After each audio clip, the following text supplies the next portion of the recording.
Now live. Welcome, welcome, welcome everyone to Mother Diva's house, Thriller Dance 2300, and also my YouTube channel. I am broadcasting on as many locations as I can. It is very late. Let me see here. I have 10:51 p.m. and I said, you know what? I need to go ahead and do this and finish it. And I'm trying to figure this out right here.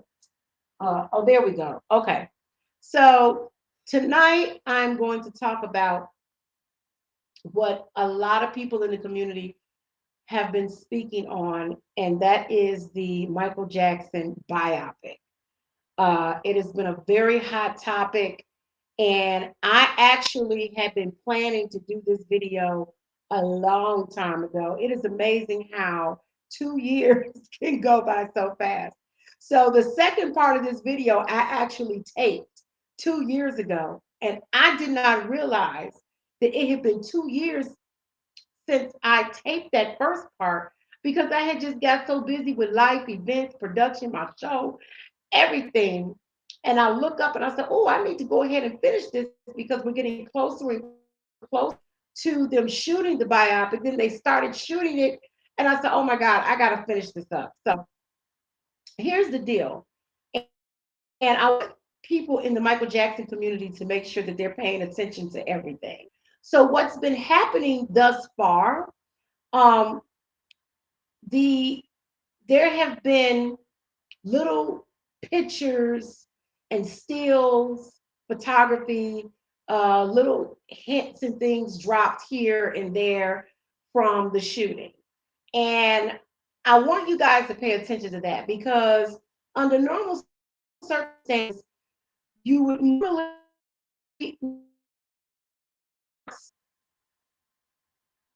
when they were shooting Panther, you didn't see this kind of stuff. Okay. So I'm wondering, about that. I mean, and I also want you guys to think about this because I am actually lobbying and I am rallying that this film be a gift to the Michael Jackson community. I feel that this film, when it is released on April 18th, 2025, that it should be in the theaters for free for 33 days. And the reason I say 33 is because Michael Jackson's car number was 33 in the Martin Bashir interview. And 33 was the age of the Messiah when he died off the cross. Now, if you guys go do some research, and I'll put some links in here. When I had the opportunity to interview Matt Folger, he confirmed this. And I'll tell you, one of the reasons why Michael Jackson's Thriller album is the greatest selling album of all time is because on April the 14th, 1982, is when they went into the studio to record the album. And if you research the Bible, you also know that April 14th was also the day of the crucifixion. So Michael Jackson's life is very angelic. I mean, he's very angelic being. So he's gonna cross paths and kind of be compared to um, the teachings of the Holy Spirit, which you call Jesus, who his name is really Yahshua. So there's some parallels in their lives, very interesting parallels. Um, Yahshua, Jesus, mother was named Mary or Miriam, father was named Yusuf or Joseph. Well, Michael Jackson was born in St. Mary's Hospital, and he has a father named Joseph. Not to mention the fact that he was born at 7:33 p.m., August 29th, 1958. We're going to get into that. So I really don't want to see this film like whitewashed. I want the truth. But unfortunately, we're dealing with situations and dealing with people that are going to spin their own narratives. Okay. John Bronca, John McClane, Graham King, John Logan, all of these people that were all involved in creating this biopic is going to spin their own narrative. Okay. So, and this is just my opinion. And let me say this, because I have a degree in film and TV production. I'm a producer. I obtained my degree from Columbia College Hollywood. I'd be more than happy to put a link in so you guys can see it. Um, I got my degree in 1992. And I've worked in the industry professionally since 1989. Um, I began my career in the entertainment industry when I was 3, so I've been in this business 50 years, professionally 35. I've worked on sets. I know the language. I'm connected to a lot of people in the business. People know me throughout the business. Um, but I'm also connected to the supporters. I kind of try to just be normal human and just walk around and just be who I am. And I'm not trying to be all arrogant or high in the mind to the point where I can't have a conversation with regular everyday people just because I'm in the industry. Okay. And I don't carry myself like, oh, you have to stay away from me, don't touch me because I'm an entertainer, I'm a producer, and I'm famous and you're not. I don't have that kind of attitude because we all have um, a connection to each other, especially people who are Michael Jackson supporters.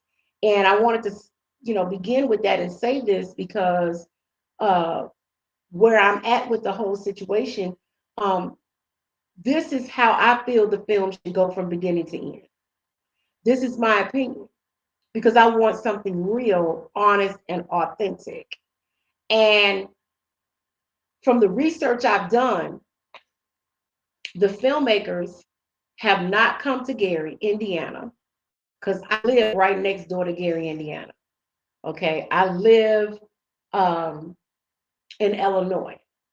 And Illinois and Indiana, the part of Illinois that I live in is closer to Indiana than it is to Chicago. I live in the suburbs of Illinois, the south suburbs. So I live very close to Indiana and I'm in Indiana all the time. I constantly go back and forth from Gary, Indiana to my area because my nonprofit organization, which is Thriller Dance 2300. We take clothes, shoes, household items. We do street brunches. I'm constantly over there continuing Michael Jackson's legacy in that community, especially now with the new mayor, um, Mayor Eddie Melton, who has come in and is turning Gary around, and hopefully we can continue his legacy. I know that Mayor Melton is also friends with the family. So I just want to say that this is not about profit to me because I would not tell you a whole movie from beginning to end if I was trying to profit. Michael Jackson was the most giving man. He gave to over 39 charities. He helped people all over this world. He helped save lives. He has been there for so many people. And the Michael Jackson community, whether you call yourself a supporter, a fan, fanatics, whatever it is, has spent billions of dollars. Okay. People have purchased tickets to the Immortal show. They've bought his music.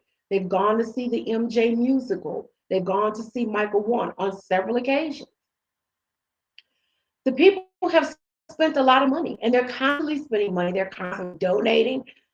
And I just feel that when is the estate going to be held accountable? Um, we have not seen anything given to charity. Okay, and I don't want to get into all of that right now because I'm going to be making other videos about this because there has been so much disrespect. Michael Jackson's mother, Miss Catherine Spruce, has has been disrespected by the estate on many occasions. I've also had conversations, and I want you guys to stay tuned because I'm going to be interviewing Dick Zimmerman, who actually took the picture for the Thriller album. We're going to be having a conversation. I'm going to try to get Michael Salisbury in this conversation as well. I did interview him some years ago. He was the one who took the picture of the Off the Wall album cover, and he was not contacted. As you can see, they're recreating some type of scene with Tower Records using the off the wall backdrop, and they put Jafar's picture, uh, and him as Michael Jackson on the album cover. So, from the reports that I got based on my research, that was supposed to be an album signing, which never took place. If you go do some research, you will find that there was no album signing at Tower Records. The only thing that happened at Tower Records was people went and bought off the wall at Tower Records.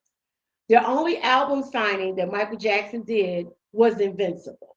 Okay. So I don't know what they're trying to do, but I'm going to give you guys the real. I'm going to tell you how this film should start off. And I'm going to give you my picks on who I felt should have played who.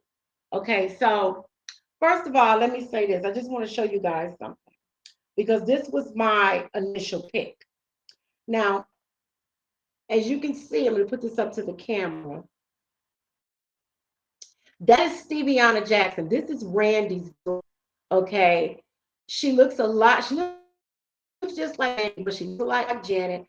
My opinion, and this is no shade or no disrespect to Nia Long.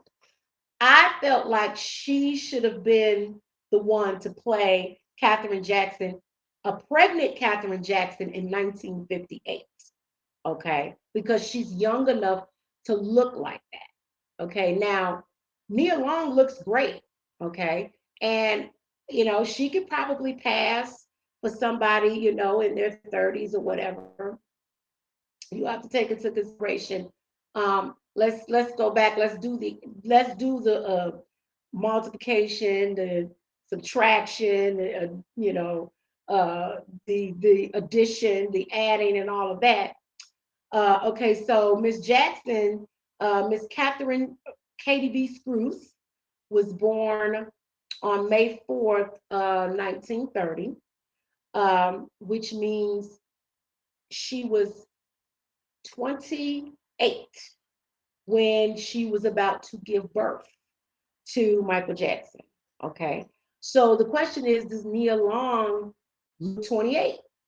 Um, and we don't know exactly where they're starting. Okay, so I would have. Now, here's the thing about casting and the thing about picking people to play in a film. Not only do you have to look like the person or look close enough or be believable enough, but you also have to be able to act.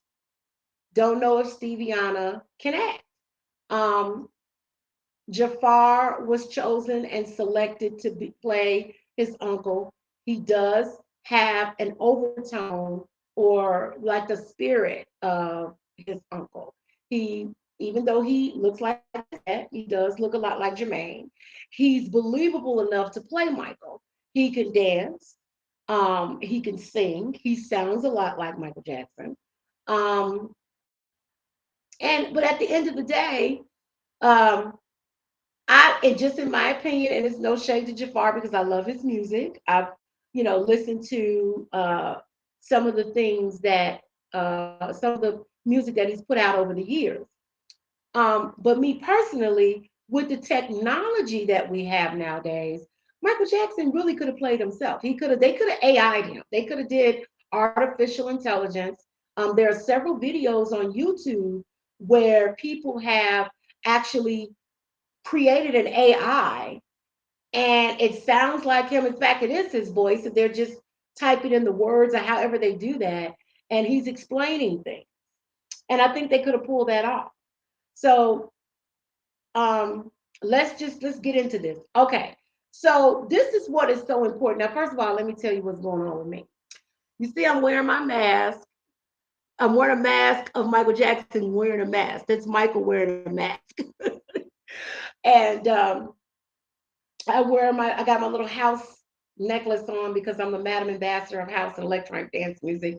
So I always wear my little house to represent my brand. This is a t-shirt. It says facts don't lie, people do. Always promoting Michael Jackson to be innocent.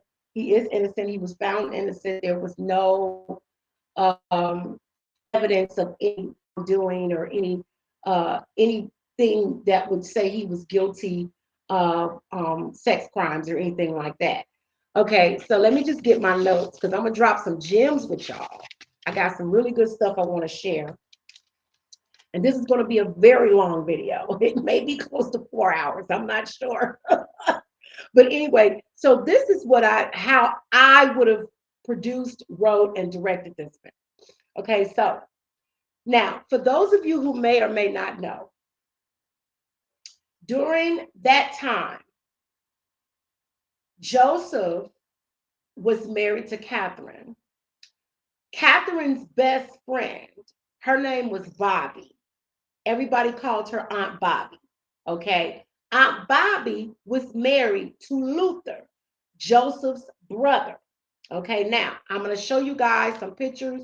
Nobody really has these pictures unless you know the family. And I know the family, but let me show you something. So, um, Michael Jackson's cousin, most of us who have gone to Gary, some of you all are familiar with Keith and Ron Jackson. They are some of the cousins that are in Gary, Indiana. Okay, Bobby Jackson is um, Keith, Keith, Keith, Ron, and Trent's mother. For those of you, Trent was Mrs. Jackson's nephew that was taking care of her, and all the drama broke out and elder abuse and all of that. I don't want to get into that because I want to stay with the film, but we'll get into that conversation another show. Okay, so um, Bobby passed away in 2022. I went to the funeral to show support, and this is her obituary. Okay, so this is Bobby, Miss Bobby. Her name is Bobby Rose. Okay, now I want to show you something. In the obituary, I want you guys to look at this picture. You can see it for yourself. Okay. So you see your okay. That is the brothers. That is Catherine and Joseph, and in the back is Bobby and Luther, and then that's Joseph's other brother and his wife. They're all on this picture together. So they were all young, they all were married, they all was having children. Okay. So that is Bobby and Luther back there, Uncle Luther. Okay. Now, I just wanted to show you that. So in the obituary, it talks about, I think Miss Bobby had like seven. I think she had 7 kids. Catherine had 9. So I want you guys to picture the fact that most likely they were probably getting pregnant around the same time.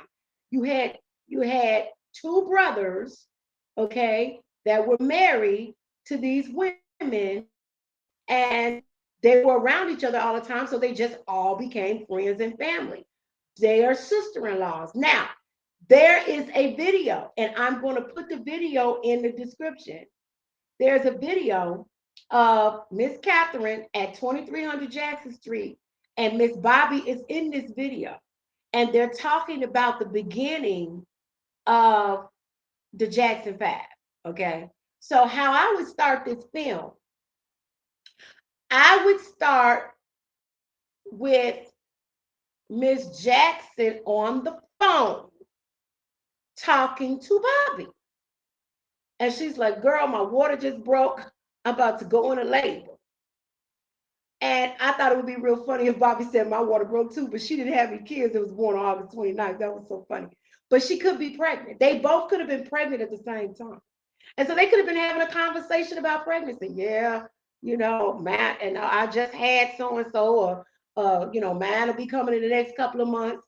Because if you do some research, you will go and find that Keith and Ron and Trent, you got to look at their age differences, their age, all of them. Okay, because Michael would have been 65 if he had continued to live on in the flesh. So that's how I would start the film out. She's on the phone with Bobby. She goes into labor. She gets to St. Mary's, the hospital he was born in. And on the screen, it'll say August 29th, 1958, 7:33 p.m. Okay, he's born. Now, if you go back and look at the Jackson's American Dream, Margaret Avery, who was playing Miss Catherine's mother, which her name was Martha Upshaw. Okay, um, she was in the delivery room with her, and while the actress that played Miss Jackson at the time, um, Angela Bassett, was holding the baby. And if you think about it, Michael Jackson's name was almost Ronald or Donald or something, according to that film. And keep in mind, people can use creative license. Okay, you'd have to talk to some family members to see if that really happened.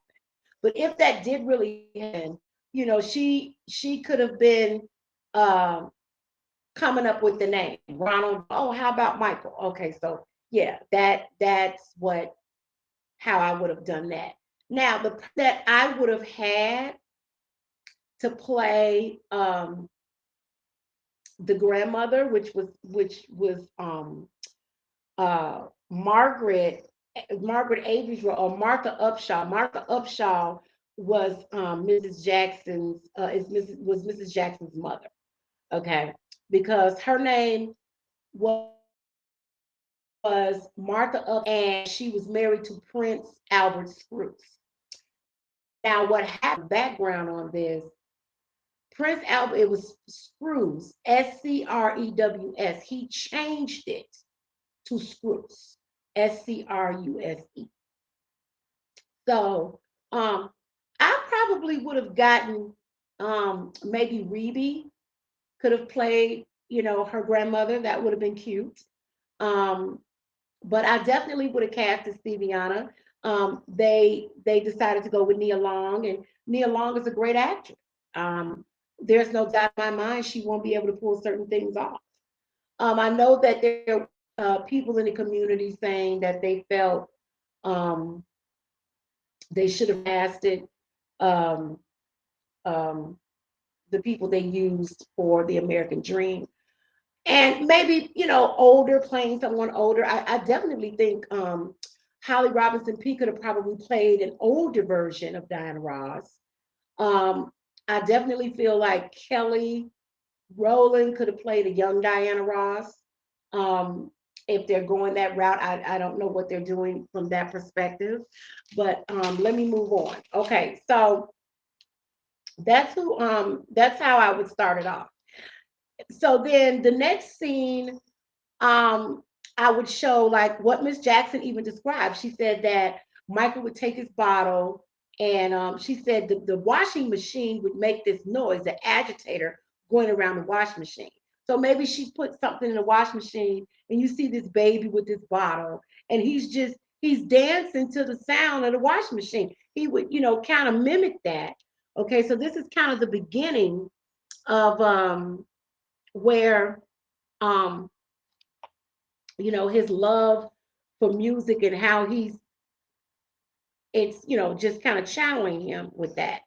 Okay, so continuing on, what's very important is what and Miss Catherine doesn't really get a lot of credit for this, but it was her and Aunt Bobby really are the ones who deserve the credit for pushing Joseph to take a look at the boys.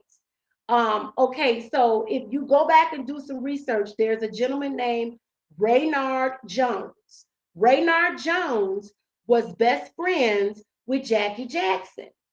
And remember, Jackie was on the baseball team. They all went to Roosevelt High School, which was it's literally in the back of the Jackson, 2300 Jackson Street, their home there. If you've ever gone there, in the back of the house is where the parking lot and the field, like the football field, they had a little stadium, all of that is back there.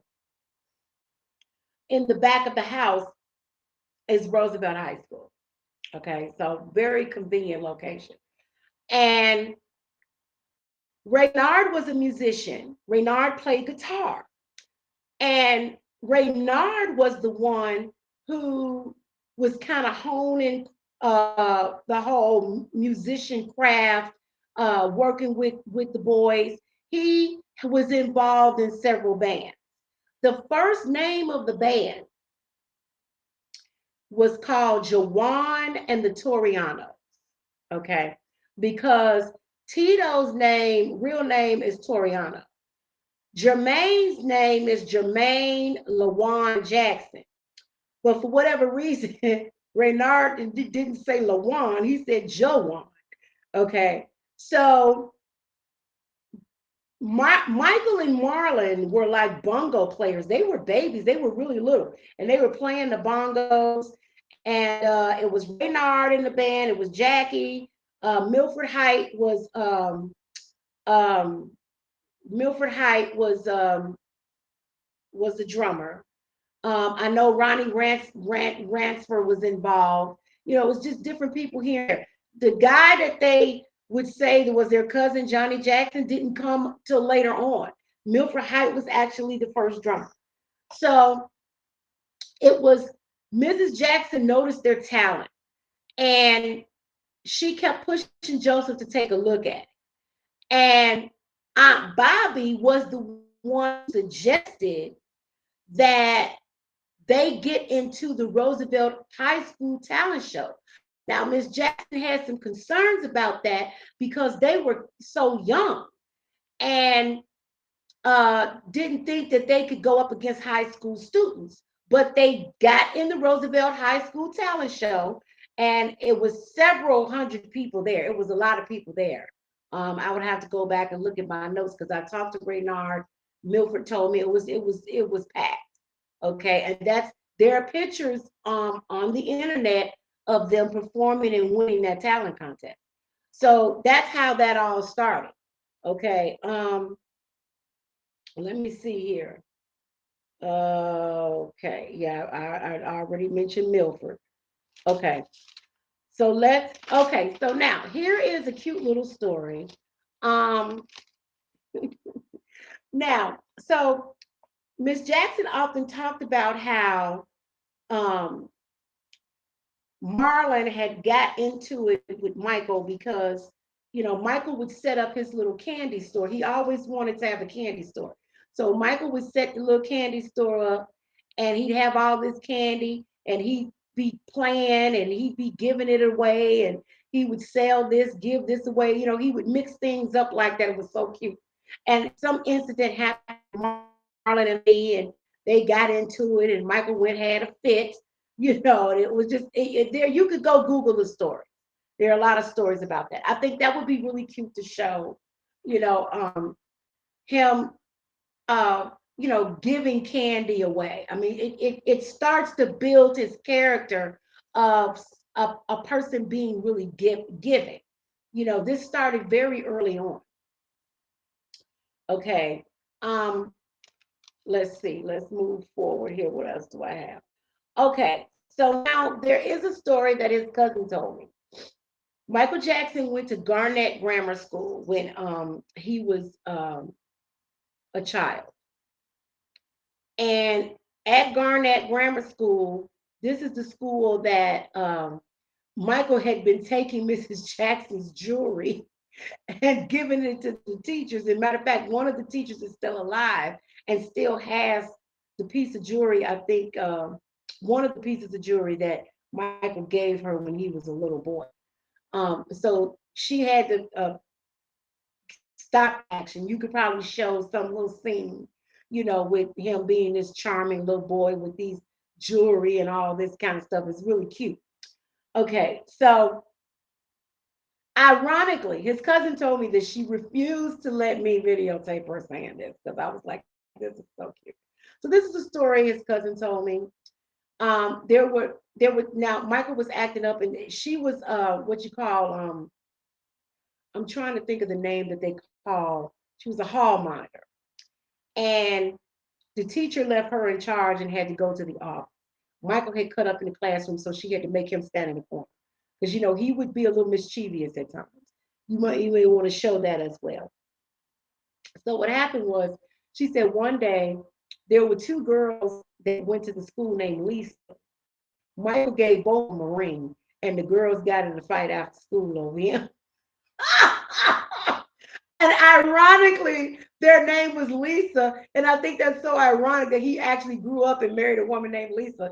So when she told me that, that was very interesting to me. Okay, so let's talk about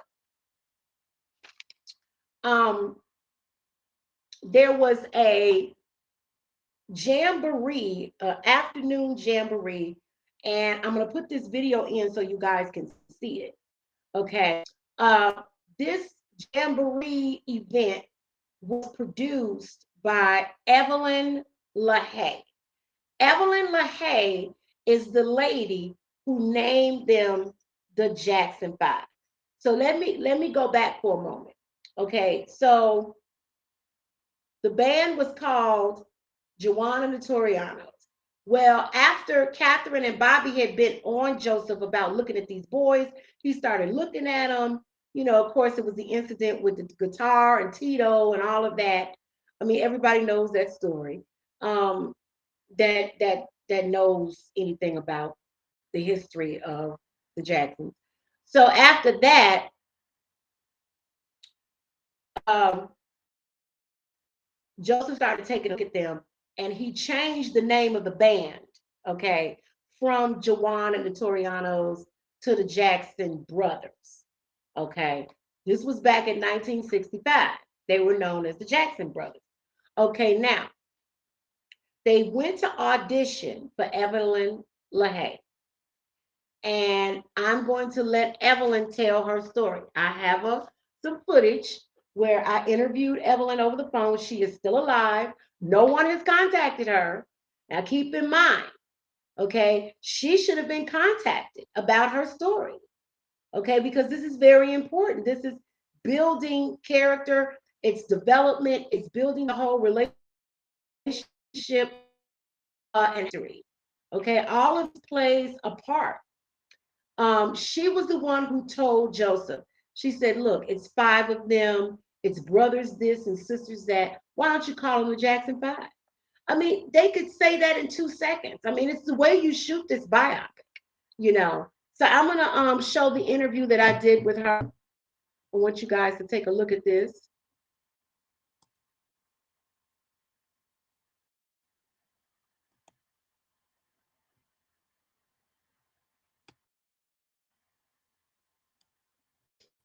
Oops, sorry about that.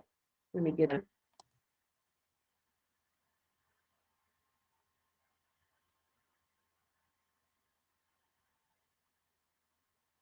Yeah, gotta give me a moment. I'm trying to get this stuff fixed here. Okay, hide that. There we go.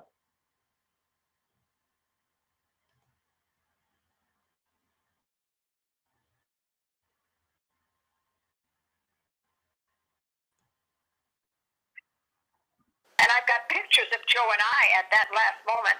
And he told me at that time I was the first person in the world that told him that Michael Jackson was going to be a superstar. He didn't forget me.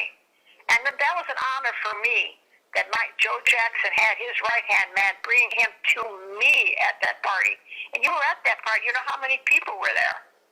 Yep, that was at the that was at the Odie and his wife, the Andersons. Yeah, it was up there. Yep, and it was in Tinley Park. That was right down the street from me in Tinley Park.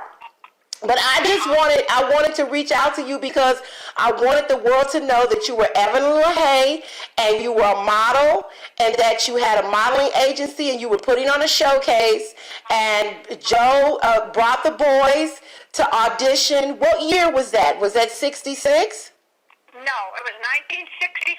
Michael was still 6 years old. Okay. The audition was on July of 1965. Michael was 6 years old. When I saw that little boy, I saw magic. I knew he was a superstar. And they were called the Jackson Brothers. They were the Jackson Brothers. Absolutely. There's the two issues in Right On magazine and in Rap magazine. It was 1972 or 73. When they interviewed Joe, they said, "How'd you come up with the name?" The first ad that I read that Joe Jackson answered, there's a picture, there's an article. The first time their name was published was for the big top back to school fashion show in Jamboree. Well, Evelyn, let me ask you this because I know you got to go. What made you come with the name Jackson 5? Why did you look at them and think Jackson 5? What was it about Because that? I realized there were 5 magnificent children. 5. And the last name was Jackson. Jackson 5. And so when you told Joe that, what was his reaction? You know, if you read in those issues, I wish I could show you these magazine copies. I have everything. That's okay, but when you told Joe to name him... He said that's a perfect name. I don't know his exact words, but in the issues of Rap Magazine and Ride On Magazine, Joe says, I thought that was a good idea, and that's what we called him from then on. Okay, and then they did your show. Yeah, they did the show. The show was on August 29th. It was Michael Jackson's birthday. I didn't know it was his birthday on that day because they're Jehovah's Witnesses and they don't celebrate birthdays. Okay, so then if they did it on his birthday, that was the year he turned 7. He was born in 58. Yes. It was his 7th birthday. Yeah, he auditioned for me. He was still 6 years old, but Joe had him down as 6. And then I didn't know his birthday was coming because, like I showed you, Jehovah's Witnesses don't celebrate birthdays. Right. And so do you remember the song that he sung or they sung? No. It was the whole group I don't remember. Okay. Okay, well, Evelyn, see, I'm recording now, so I got it. So this is all I needed. Oh, my gosh. But you please remember that Rap Magazine and Ride On Magazine, that's when they asked him, how did you come up with this name? Okay. And he also mentions we used to call them the Jackson Brothers. If you go to the Jacksons' website, it has that they were called the Jackson Brothers in 1964. This is what I'm saying. A lot of them don't know the backstory. There's things that they may not know about certain situations. I mean, I met people I met the guys who used to drive the brothers, to Detroit. One time the car broke down and they had to go and pick up the kids. I mean, there's so much in there about people who contributed. And at that time, I don't know if when they came to audition, but the original band members in the Jackson Brothers was Raynard Vine, Milford Height, Jackie, Tito, and Jermaine. Michael wasn't even the lead singer until his mother told Joe he can really sing. He sung in the school talent show in Garnett Grammar School, and that's when Joe said, okay, we'll put him in there because they saw him sing. And then somehow along the line, you met up with them. Yeah, I met him up in 1965 in July. Yeah, because you were having a show. No, I was auditioning people for a show. I had several different weekends of the show, but they were one of them. And I'm going to put up, I found the little audition paper, all that stuff. I found it all online. I'm going to put it in the little feed. Uh-huh. But Evelyn, thank you so much. This is all I needed. I just needed you to confirm because I'm going to tell the producers of this movie, this Michael, the writer John Logan, and Graham King, that they need to talk to you. They need to hear from you. They need to come to Indiana and interview you. If they came to this house, I have a whole hallway with all Michael Jackson pictures, and I have a file system. The very first time their name was published, I only have one copy of that. It's about maybe a 10-inch wide thing, maybe by 7 inches high, and that's the very first time the Jackson 5 name was published. Wow. This is the stuff that they need. Documentation. That's history. And then the second time the Jackson 5 was that same Christmas. Joe Jackson took my models. We used to volunteer to go to nursing homes. We went to St. Dyer's, it's a mental, it wasn't mental, but anyway, St. Dyer's Hospital. And Joe Jackson brought the boys, and I have a copy of that article, and it talks about how everybody loved the Jackson 5. So the first 2 times the Jackson 5 name was ever published was through me. In 1965, and 2 things I got them to do. The back to school fashion show in Jamboree, and then the appearance at Dyer Hospital for the patients.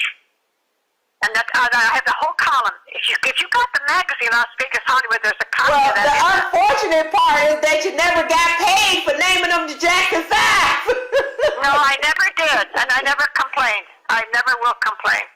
Okay, well, Evelyn, I know that you gotta go. People are working for you. This was good. I got it all on our record. Thank you so much.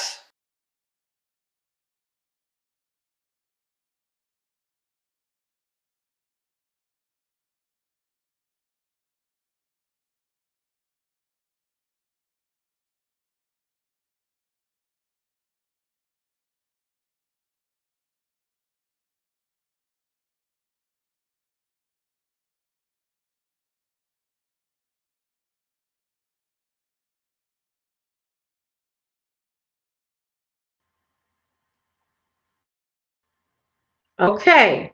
So you guys heard that directly from Evelyn's mouth. Let me get this off of here. Um, you guys, I'm doing the best I can. You got to bear with me here. I need to get rid of this. Let's see here.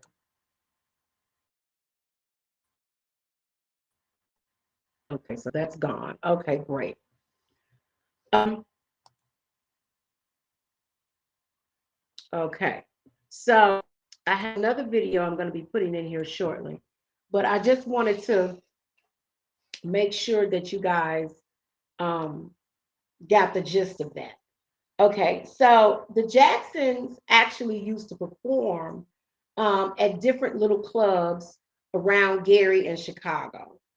They performed at Mr. Lucky's, they performed at a place called Green Bunny and the High Chaparral. Now, Jackie Jackson often talked about him remembering that they performed at the High Chaparral when they were kids. And I do know this when the Jacksons' American Dream, they had the 30th anniversary of that in 2022. Not that there was some big to do about it, it was just 30 years.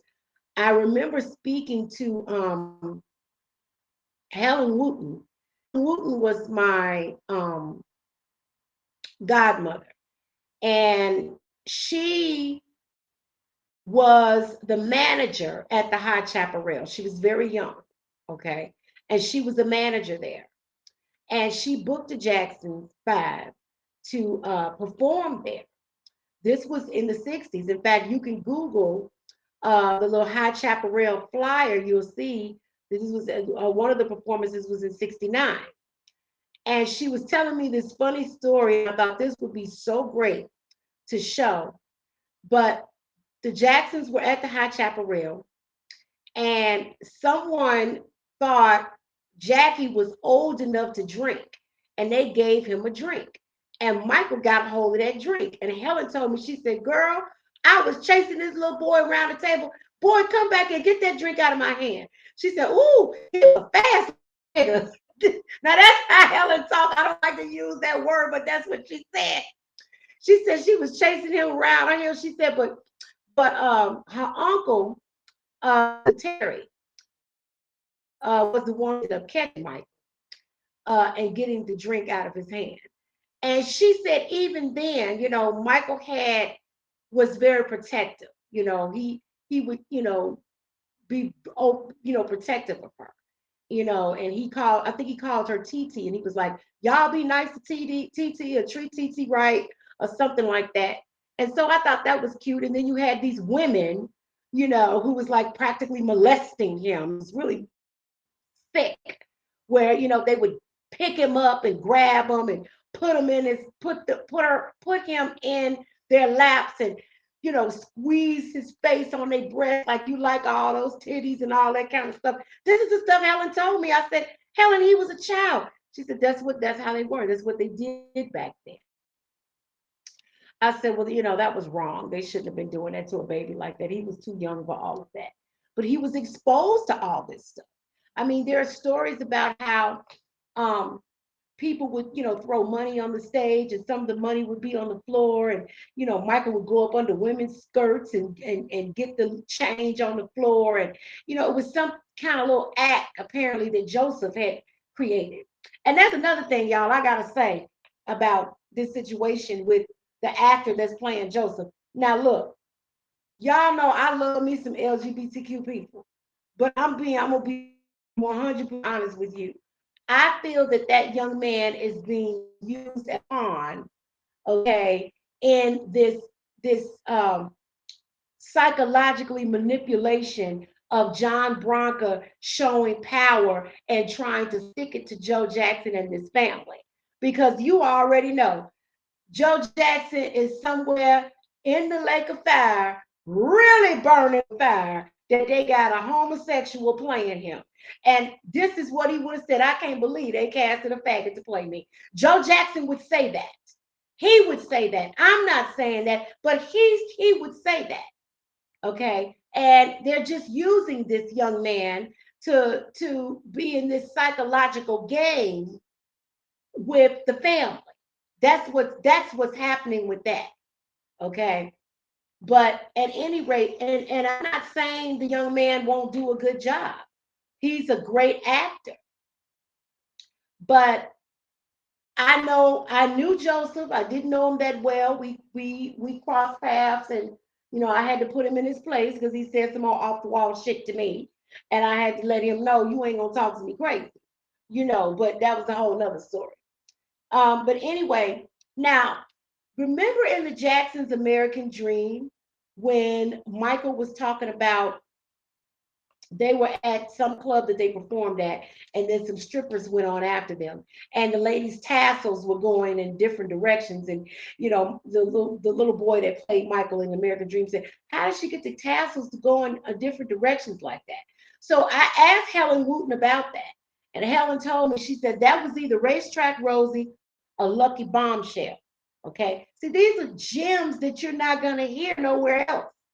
And how can you effectively produce a biopic about Michael Jackson and not start with his hometown? Not go interview and do research, at least with the people that are still alive, because a lot of these people are gone. Helen died in 2022. Um, uh, I believe Gordon Keith passed in 2020, and we're gonna that which leads me to all of that. But anyway, I want you guys to hear what Helen had to say in her own words. But before we do that, let me give you some background on this. Okay, so there was a man, a radio personality. His name was E. Rodney Jones. He would have been equivalent to a Tom Joyner, okay, if you will. E. Rodney Jones was one of the hottest radio personalities of the time. Okay. He was partnered with a man named Purvis Spann. Okay. Purvis and E. Rodney Jones, they were trying to start this radio station. Somehow they had a meeting with Helen Wooten, and Helen at the time was dating a guy. Helen had a lot of money, but Helen didn't want people to know she had that kind of money. They were trying to get Helen to invest into this African or Black owned radio station. Okay. So Helen said, "Well, I'll put up 10 grand." And her boyfriend put up 30 grand. Okay. But actually, the whole entire $40,000 came from Helen Wood. She just didn't want them to know that it was her money. So she had her boyfriend pretend like he was going to invest $30,000, but all the money actually came from Helen Wooten. So Helen Wooten gave E. Rodney Jones and Purvis Spann $40,000 to invest into starting a Black-owned radio station. Well, let me tell you what these motherfuckers did. They took Helen's money and used it to develop the Jackson 5. Okay, now let me tell you how that all got started. The Jackson 5 used to perform at the Regal Theater. They were in a contest. Every week they kept winning these contests. E. Rodney Jones was the host and producer of these talent shows. The Jackson 5 kept winning every week, and so people just started to get mad. So they eventually pulled them out of the contest and just gave them a featured role there. And that's where uh, Bobby Taylor of the Vancouvers and Gladys Knight, that's where they were getting involved. Okay. But what happened was E. Rodney Jones and Purvis Band started to develop the Jackson 5. And they recorded their first song, Big Boy, with the Lena brothers at Wonderful Record Studio, which was down on Record Row in Chicago, down on Michigan Avenue. Okay. This was the first recording, okay, of Big Boy. Now, after a while, they felt like they couldn't do anything with them. Now, I didn't understand that because E. Rodney Jones was on the radio. So I'm like, why wasn't they playing it on the radio? Why didn't they get the records pressed up? I don't know what the details were in terms of why they could not take the Jackson 5 no further than what they did. And I do know a lady named Shirley Cartman was their vocal coach. Okay, I believe she's passed on now too. Okay, so what ended up happening was the Jackson 5 was turned over to Gordon Keefe. Gordon Keefe, whose real name was William Adams, was the CEO of Steeltown Records. And I'm going to show you guys a copy of the contract that Joe Jackson signed in 1967. The reason I have these contracts is because uh, Gordon Keefe was a client of mine. I met him in 2014, and he was working on this documentary with a gentleman named Kenneth Joseph, and it's a lot of controversy and drama behind that.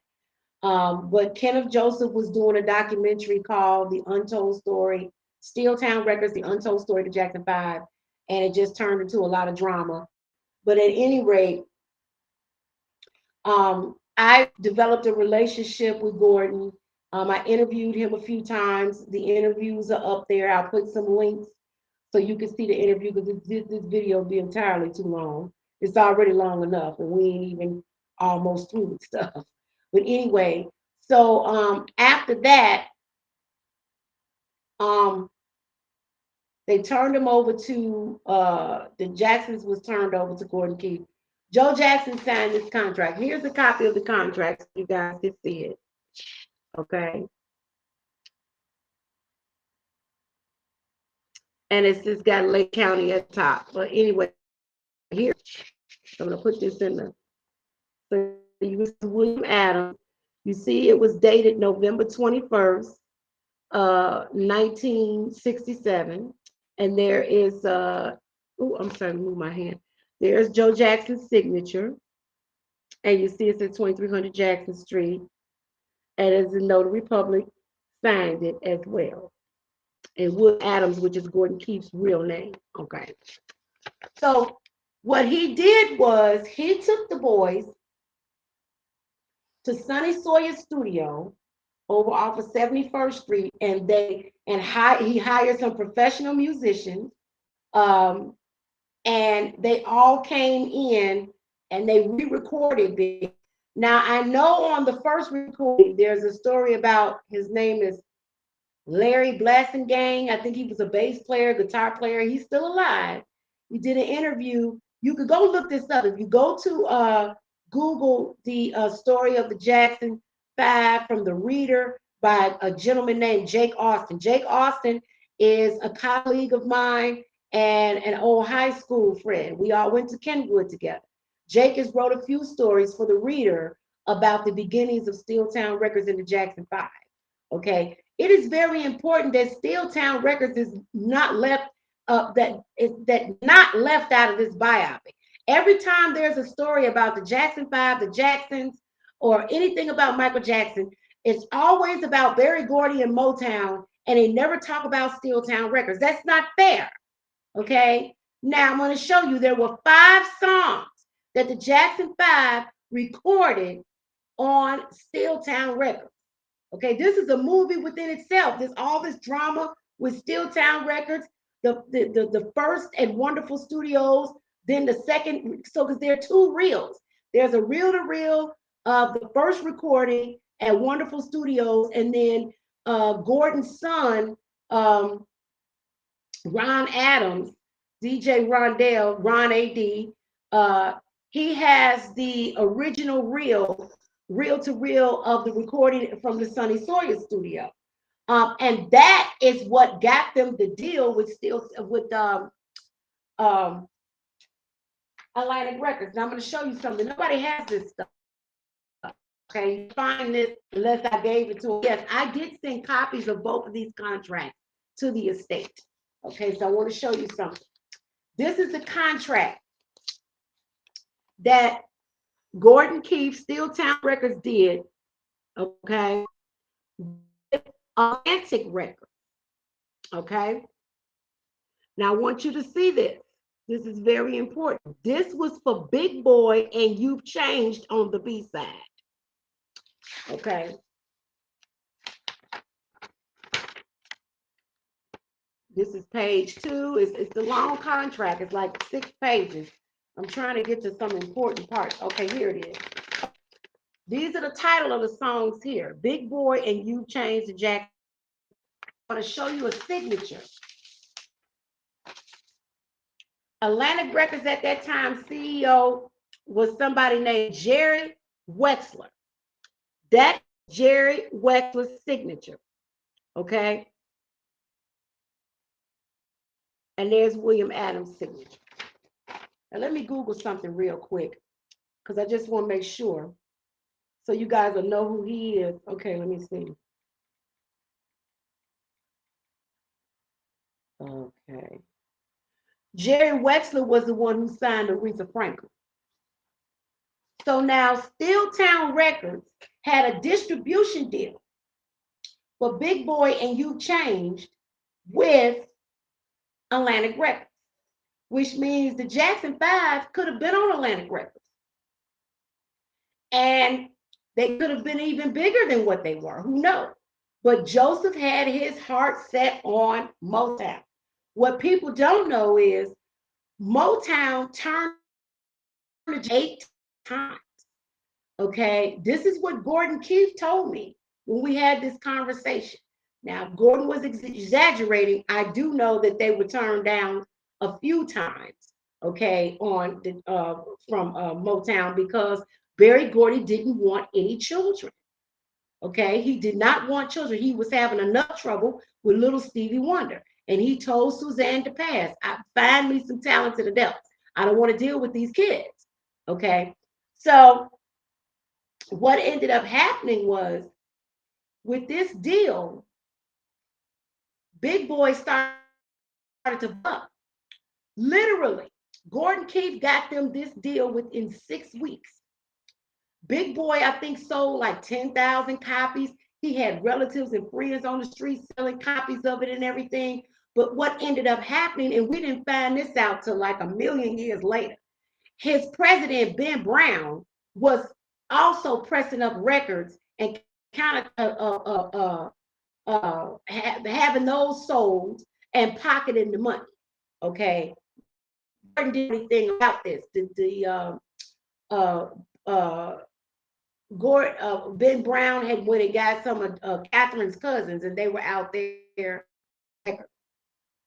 And what Gordon Keefe told me, because Big Boy was pressed up at the Willow Springs pressing plant in Willow Springs, Illinois. He was getting invoices from them for records being pressed, and he was trying to figure out what that was because he had already paid some invoices. And so what happens, it was easy for Brown to start stealing and doing shit because it's under the record company.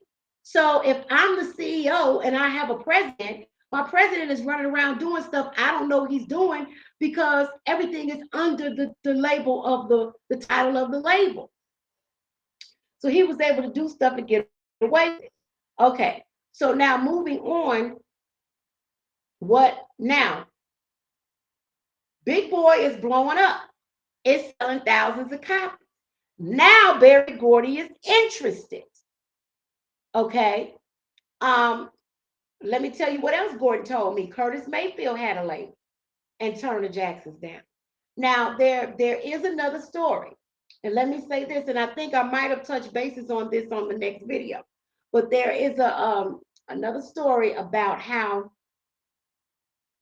Joe was taking Michael down to the Playboy Club, and he was performing as like a little Sammy Davis Jr. Okay, and Sammy Davis Jr. and Frank Sinatra was kind of interested in taking Michael on tour with them and getting him a solo deal at Capitol Records, but Joseph was not having that. He wanted all his boys to stick together, and all he wanted was to be on Motown. Now, some people may say, well, how do you know that's the rumor, whatever the case may be? Well, this is what we have to do. In order to verify that information, if we can find some playmates that may still be alive who worked at the Playboy Club back in the 60s when it was here in Chicago, okay, that can confirm that that's what happened. I got that from a friend of Michael's named Jay. And that's another thing that I want to talk about. I want to talk about Michael and Jay's relationship. Um, and I'm going to get into that. But at any rate, this is what y'all don't know. But all you have to do is go back and look at when these records was released. Okay, so Joe Jackson went behind Gordon Keefe's back and signed the boys to Motown. But guess what? You can't have two distribution deals. You can only have one. So Atlantic Records told Motown, if you want the Jackson 5, you got to buy out their contract. Okay? So if you look at the date, let me see here.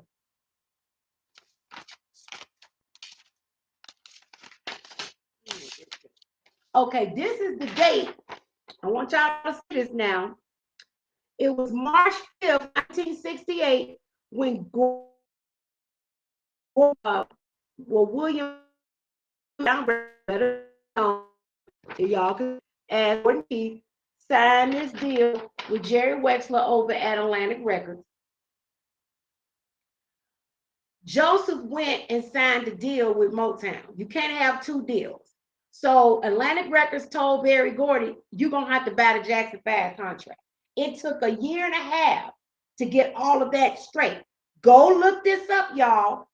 Diana Ross Presents the Jackson 5 came out in December of 1969.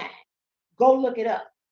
Because it took a year and a half to get all of to buy out that contract.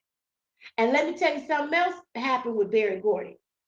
The song You've Changed, 50% of that publishing is owned by Gordon Keefe.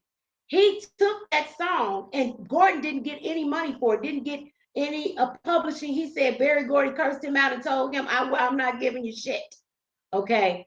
So, I said that was a big mess. I don't really want to get too much into that because that's just diving into other stuff that it does have something to do with them, but it's just too much industry technicality. So I don't want to get too much into that, and we can talk about that another time. So now the boys are on Motown. Okay. And before we get into any of that, I want to play this video from Helen Wooten. Helen Wooten is very important because Helen Wooten not only had them at the High Chaparral, she also had them at the VFW, I believe, on the west side of Chicago. But Helen Wooten was the girlfriend of Leonard Rowe, and they promoted the Victory Tour. And ironically, 2024 commemorates the 40th anniversary of the Victory Tour. So I'm going to play this video and let Helen tell you in her own words. Now, I'm so happy I still have this video because Helen is passed on. In fact, we're trying to get her a street sign for June 9th this year because it would have been her 75th birthday. Okay, so I'm telling you guys, I got some gems here. And yes, the estate has both of these contracts because I emailed the contracts to them years ago. And when I went to Michael One in 2022, I tried to talk to the estate about being a consultant or signing on as a consultant or producer for the film. And they just was very shady and just had a very shady and rude look. Their energy was very rude. Okay. And but that's okay because at some point in my life or my career, I can tell my own story.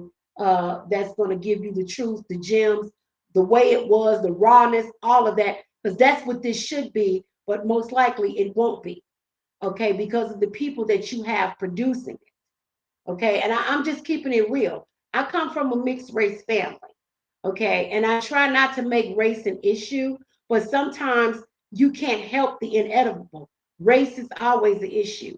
And I'm sorry, I just personally don't feel that Caucasian people need to be telling the story of African American people. That's just my personal feeling. And I also feel the other way around.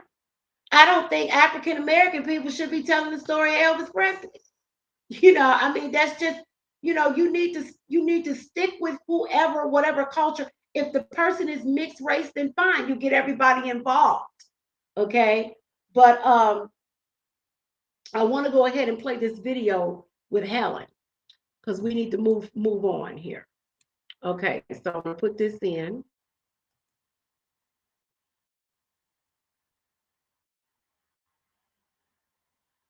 Okay.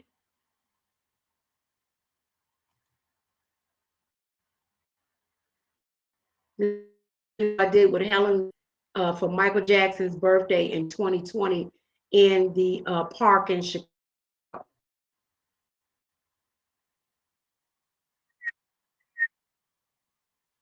This is Chicago's very own Miss Helen Wooten. She's a concert promoter. She owned a club, The Godfather, back in the day. And the reason why I wanted her to come here was to give us some history because she knew the Jacksons before they were the Jackson 5. And she knew Michael Jackson. She promoted the Victory Tour in 1984.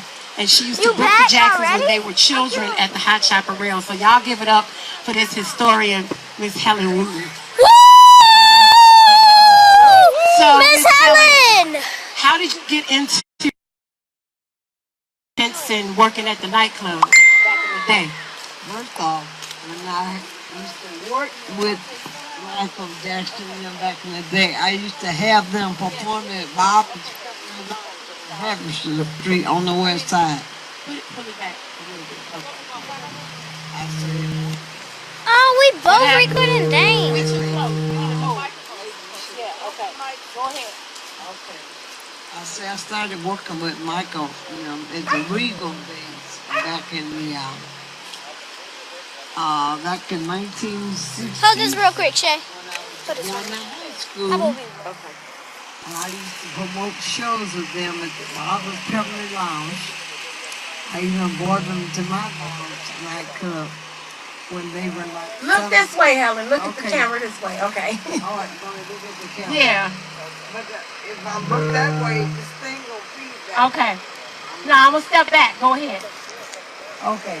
See, when I first started with Michael now, they were 5 or 6 years. My uncle Luther Terry was their road manager. So I had a chance to take them to the High Chevrolet. Well, that's where I worked and booked all my shows. The High Chevrolet was 7740 Stony Island. Anyway, Michael, Randy, and I didn't bring the pictures in. That's all right. I got the picture. Okay. I'm gonna give you. When I was booking them, there was a place on Madison and Lockwood called the IBW Hall. The Peppermint Lounge was on the Harrison and Keswick called Barbara and Ace Peppermint Lounge. They were only 5 and 6 years old. Now, Luther Terry was my uncle. He was their little road manager at the time. Luther Terry was deceased. So many people are gone now. I'm the last of the living legends that's left. To make a long story short, I did local shows with them from like Wisconsin, Chicago, nightclubs, different lounges. I had them at my place too. I had 2 or 3 clubs called the Godfather 1, 2, and 3. Anyway, there was a lot of things that we did with the kids coming up. But Luther Terry gets all the glory because he put all the energy into those kids. Man, his soul rest in peace. Now you told me a story, Helen, about one time Jackie and Michael was at the club, and somebody gave Jackie some alcohol accidentally because they thought he was older. And No, Michael got a hold of Jackie's alcohol. oh, Michael got a hold of, yeah, tell that story. Okay. Michael got a hold of Jackie's alcohol. Yeah, and he had me running around the high Chevrolet chasing him to get a bottle of beer or something he had. I fell chasing his ass. Anyway, that's a long story short. Jackie wasn't old enough to even drink. None of them was old enough to drink then. Even though Jackie was closer to 21, Michael was only about 9 or 8 during that time. So High Chevrolet was right there on 7740 Stony Island. I worked there, did all my shows there. But we did a live interview Shay, for them for she the related to magazine Michael Black Jackson. Radio Exclusive. That was I know Lucy she Taylor related. I and know she related myself. to Michael Jackson. Owned by Sidney Miller, who's still living. He's about 90 years Mama old said- now. Anyway, We there gotta were get a our lot of glasses to things that read. we did together.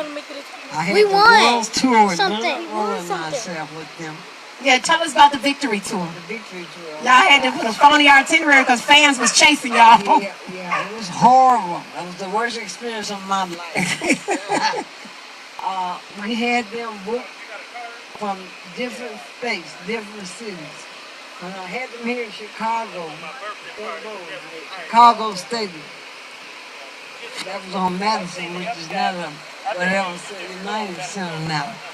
But that's where we had them booked. Me, Luther Terry, and Leonard Rose. Online with us.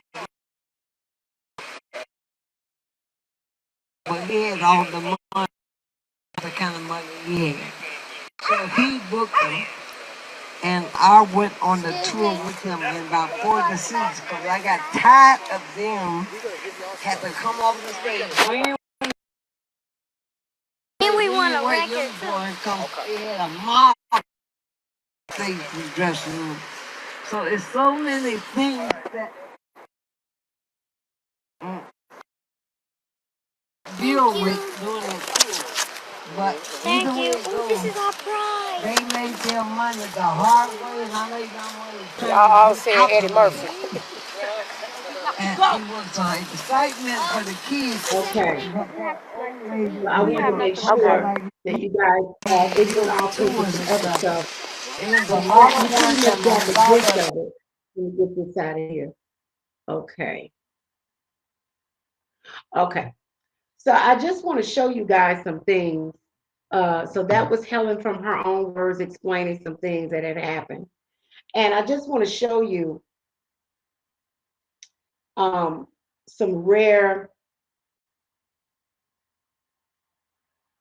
okay. And I can print these up if anybody wants to see them. Okay. So there were 5 songs that were recorded on Steeltown Records. Big Boy, You've Changed. Some Girls Want Me for Their Lover. You Don't Have to Be 21 to Fall in Love, or We Don't Have to Be 21 to Fall in Love, and Jam Session. Jam Session was just a instrumental recording. You can go look all this stuff up on YouTube. All this stuff is up there. All of that stuff was recorded on Steeltown Records, okay? But the record deal, distribution deal that Gordon Keith got the Jackson 5 with Atlantic Records that I showed you these contracts, that was for You've Changed and Big Boy. The other songs came out on Steeltown Records and went to other distribution companies. I do know that Art Talmadge ended up with some of the music, and then Cindy Levin, who is a copyright attorney in California, ended up purchasing the rights to his stuff. So I don't know if you guys saw how this overseas guy was going to put out some remastered copies of Big Boy and all this kind of stuff. And I am the co-executor of Gordon Keith's estate. I work directly with his son, Rondell Adams. And we reached out to this man because it's like, how are you going to put anything out and you haven't talked to the publisher? Now, Big Boy is the Lena brothers, their children are handling Big Boy because that belongs to the Lena brothers. Okay. A whole story behind that. Maybe one day I'll sit down and give you guys a whole story on that. but I'm just dropping bits and pieces. But this is what I wanted to show you. You can only get this stuff at the United States Copyright Office. Now, this is the actual copyright application in the book for some girls. Let me see what this. Some girls want me for their love. I want you to see that. Let me put that up there so you can see. See, okay. You can see this a little bit. I didn't get a chance to make any copies of stuff.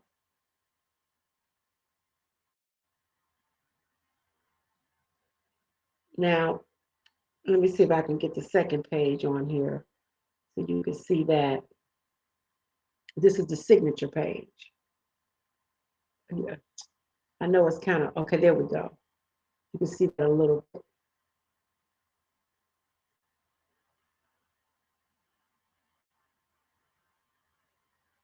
Okay. So now they're on Steeltown Records. They go and they move. You heard the story about how they moved over to Motown. But I just wanted to make sure I got everything in here. I'm going to be interviewing Dick Zimmerman. Now, Michael had a friend named Jay. Jay was an only child. Michael liked to go over to Jay's house because Jay would have all this stuff he could play with. And so one day they went to the cemetery and somehow Michael picked up a rat or something. He took the rat back home, So, I mean, these are little stories and gems that, and he loved Vincent Price. Vincent Price did a movie called, one of his favorite films was I think it's called Dr. Five or something like that. And Jay told me Michael loved that movie and he loved dressing up in all the costumes. And he said, when he got older that he wanted to have children and have kids all over the world. And, they had these conversations when he was a child. They were friends. And I think it's important to kind of, if this film is about him, that's like the separation from the friends that, he shared things with. This film is probably going to use creative license and may even end up making things up. But one of the things that ended up happening that I want to share before we go to the next video was back in the 90s, there was some issues with the Steeltown Records, Ben Brown putting out the lost recordings. He had no permission to do that. And it was some mess that had jumped off with Joe Jackson. So this is actually a letter from Mark Inger, who's a famous attorney. He's still alive. This is a letter from, he was Michael Jackson's attorney at the time. And they wrote a letter to Ben Brown asking Ben Brown to cease and desist on this sale of the Steeltown Records. So Gordon had filed a lawsuit against everybody. Michael Jackson, Jackson 5, Brunswick Records. Here's a copy of that lawsuit. The court case took place in a hotel room in Indianapolis. The reason I'm doing this is because I thought it was very interesting. It'd be very interesting to show that Michael Jackson was in a court case in Indiana and some kind of hotel room, makeshift court. It was crazy. But I just wanted to show you guys. And then I also have a witness letter here. This is a witness letter that Johnny Jackson, the guy that was the drummer that replaced Milford Height, this is this year. He was basically testifying for Gordon Keith that Ben Brown, a liar and a thief. Okay. And in fact, his girlfriend is the witness to this letter, and she was the one that ended up killing. Johnny Jackson was killed by his girlfriend. It was domestic violence. Okay, so I have that. I got these court records. This is actually from the copyright office from Washington D.C. The other song, as you can see, Jesse T. Reese was the guy who wrote "You Changed." Okay, and you see it says Ben Mulkeith on there. Ben Mulkeith Publishing owns a part of that. Okay, then there's some girls. You can only get this stuff at the copyright office. You have to go there. Anything back in the 60s and 70s, if it was before 1978, you have to physically go to the copyright office and get this information. I'm giving you guys some gems here. Okay, so let me put all this stuff back together because I'm getting it all crazy. But here's part of the deposition. You see it say Exhibit J at the bottom. This is the court case with Gordon Keith, and Michael was the only one that showed up.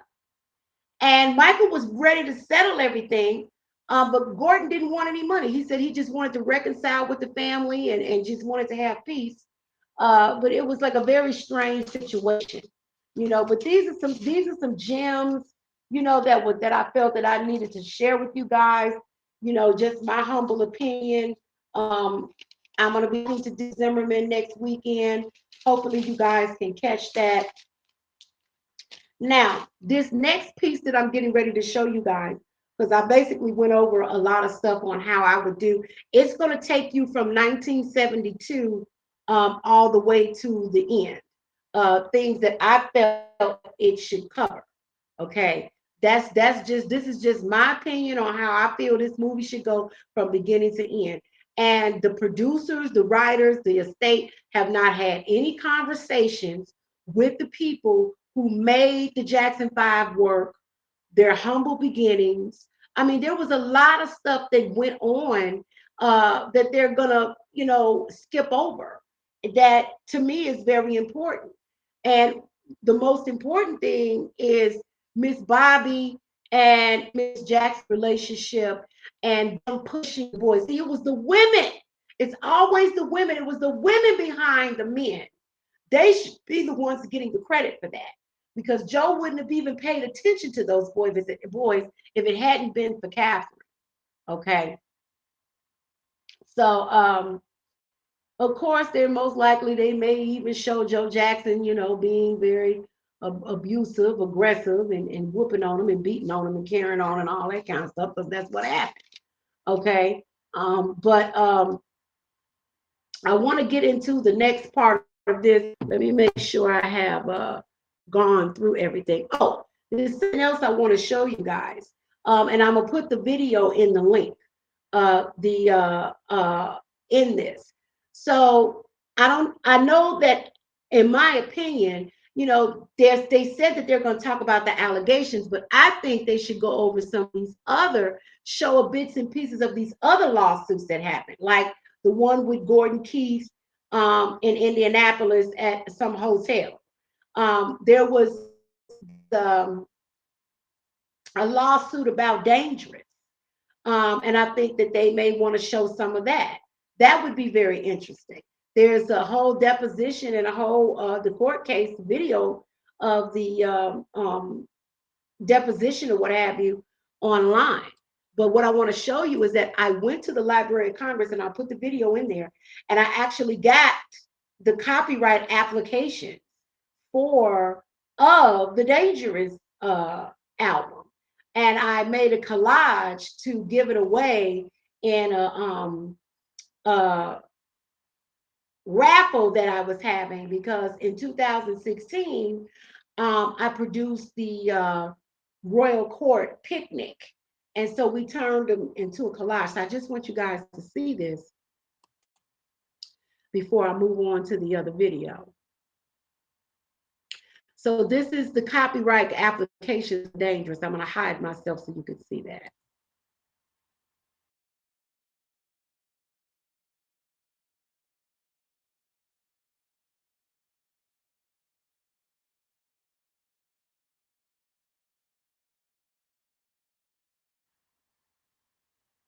Okay.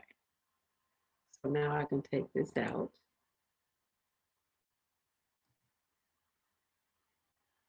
Okay.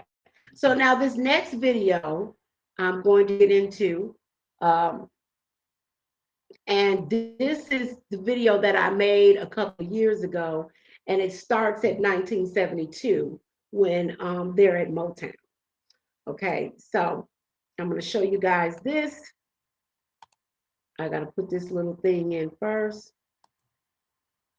I want you guys to see this first. You hide my.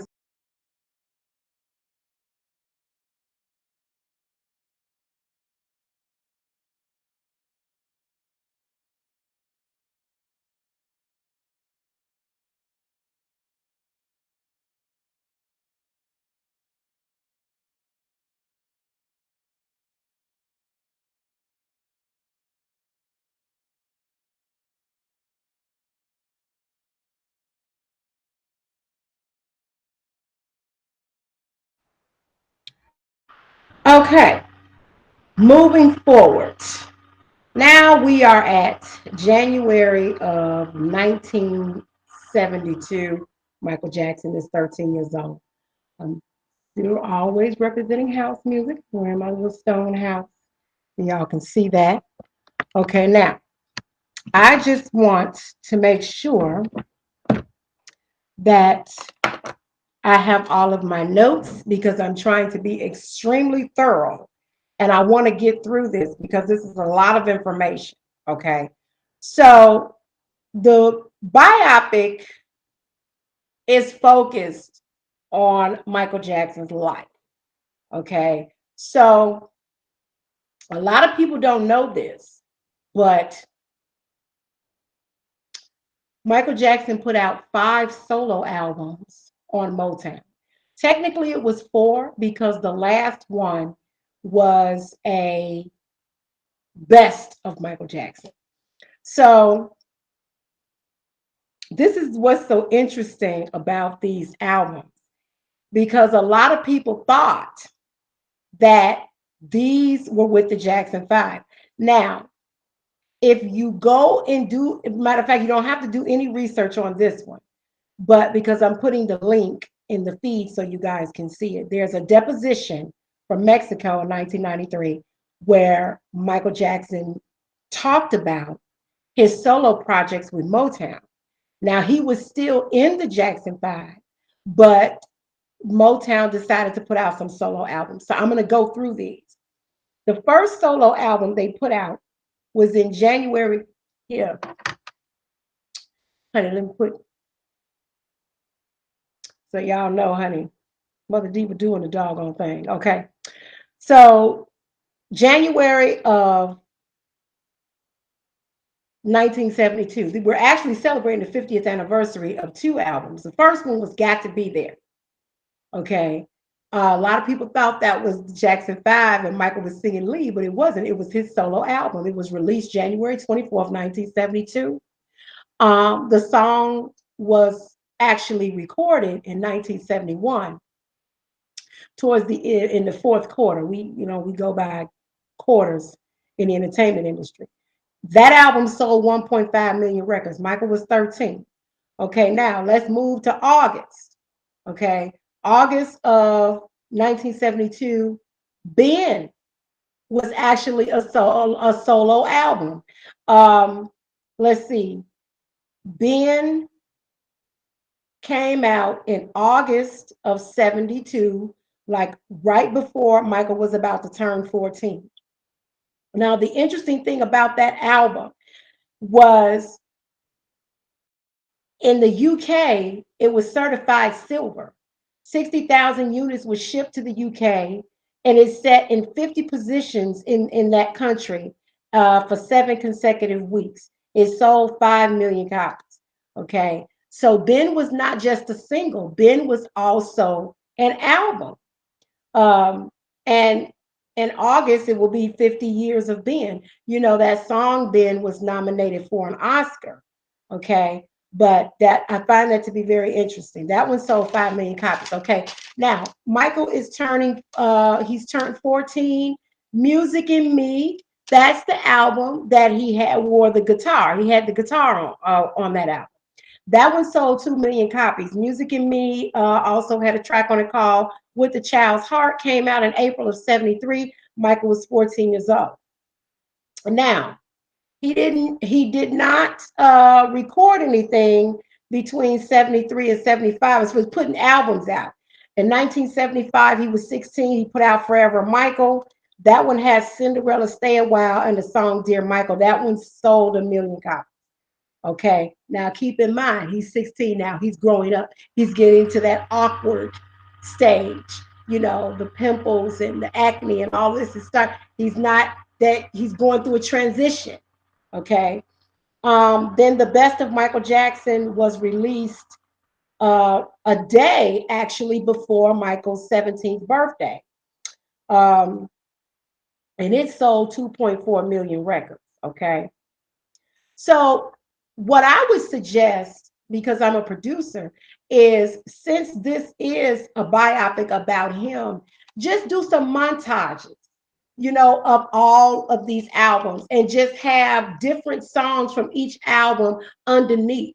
You'll start, with, Got to Be There. You show that album cover, and then you move on to Music and Me. And, Michael didn't play the guitar, but guys with guitars, girls find that attractive. So, a lot of that was marketing. And you just show him getting older, show him growing up, and just do some montages because you have to move through this film. This film is going to be very long. This man had so many uh, situations that went on in his life. Now, I want to talk about something that was very important. Um, and these are some people that you definitely need to get in contact with. In 1972, uh, Jesse Jackson had an event called Save the Children. Okay. And I want to tell you guys a interesting story about Save the Children. Okay. Hermine Hartman was working with Operation Breadbasket or whatever Jesse Jackson was calling it at that time. Okay. And they were having this 5-day music festival. It was at the International Amphitheater, if I'm not mistaken, and you can go do some research on that. Hermine Hartman is now the executive director and publisher of Indigo newspaper here in Chicago. Hermine had a very interesting story about this situation with Save the Children. So Barry Gordy specifically told Jesse Jackson that if he wanted the Motown acts to come and perform at Save the Children, that he would have to also take the Jackson 5. Well, just like, Barry, Jesse didn't want any kids. He wasn't interested in kids. But that was Barry Gordy's stipulation. You want my acts, you got to take the Jackson 5. So Hermine Hartman, in her brilliance, said, Jesse, why don't we have a Saturday matinee for the kids to come see the Jackson 5? Barry doesn't care what day they perform as long as they perform. He didn't care when they perform. And so Jesse said, okay, let's do that. Baby, when you hear Hermine tell this story, when I tell you, I was at the Soul Train Impact panel a few years ago, and she sat on that panel and told this story. And she said she had not ever imagined in her life that 10, 11, 12, 13, 14-year-old girls were tyrants and that violent. They came down there, they broke the doors, they were trying to, they had to, I think the amphitheater threatened to sue. They tore up the doors. These girls was just going crazy. And she said she had never seen anything. She said 100,000 kids showed up. And so they said, well, how are we going to get the Jackson 5 through this crowd? So what they had to do, and I think this would be so interesting to show, in the movie, they had to get an ambulance and they had to put the boys in an ambulance and pull them up to the back door. That's how they got them in, and that's how they got them out. So you definitely need to reach out to Hermine Hartman. Also, I could be mistaken with this, but I believe Don Cornelius I'm not sure, but I think the Jackson Five did perform on an episode of Soul Train when it was still in Chicago. I know they did the one in LA. I could be mistaken by that, but maybe you can reach out to Tony Cornelius and see if there's some archive documentation. I know that I actually have in my possession, and it's on one of my YouTube shows, my Soul Train 50th anniversary. I have the actual original, a copy of the first episode script of Soul Train, and you can go look at that if you go to my YouTube, Mother Diva's House TV series. It was October of 2020.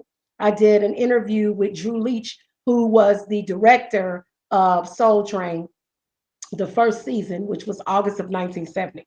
So I believe the Jacksons did go on. I'm not sure, but the reason I bring up Don Cornelius is because he was very, I would say, influential with the Jackson Five, Joe Jackson, Michael Jackson, all of that.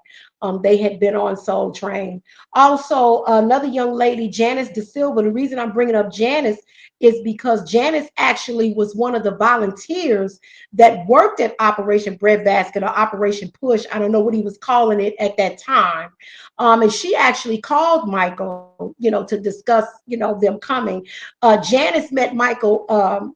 I guess it was through a relative who worked with the steel mill and went to see his shows. She said she found a picture of him when he was about 8 years old. And there is a book. It's called Want to Be Starting Something. There's a picture of Janice and Michael when they were young. So Janice and Michael were very close, had a very close relationship. They lost touch over the years.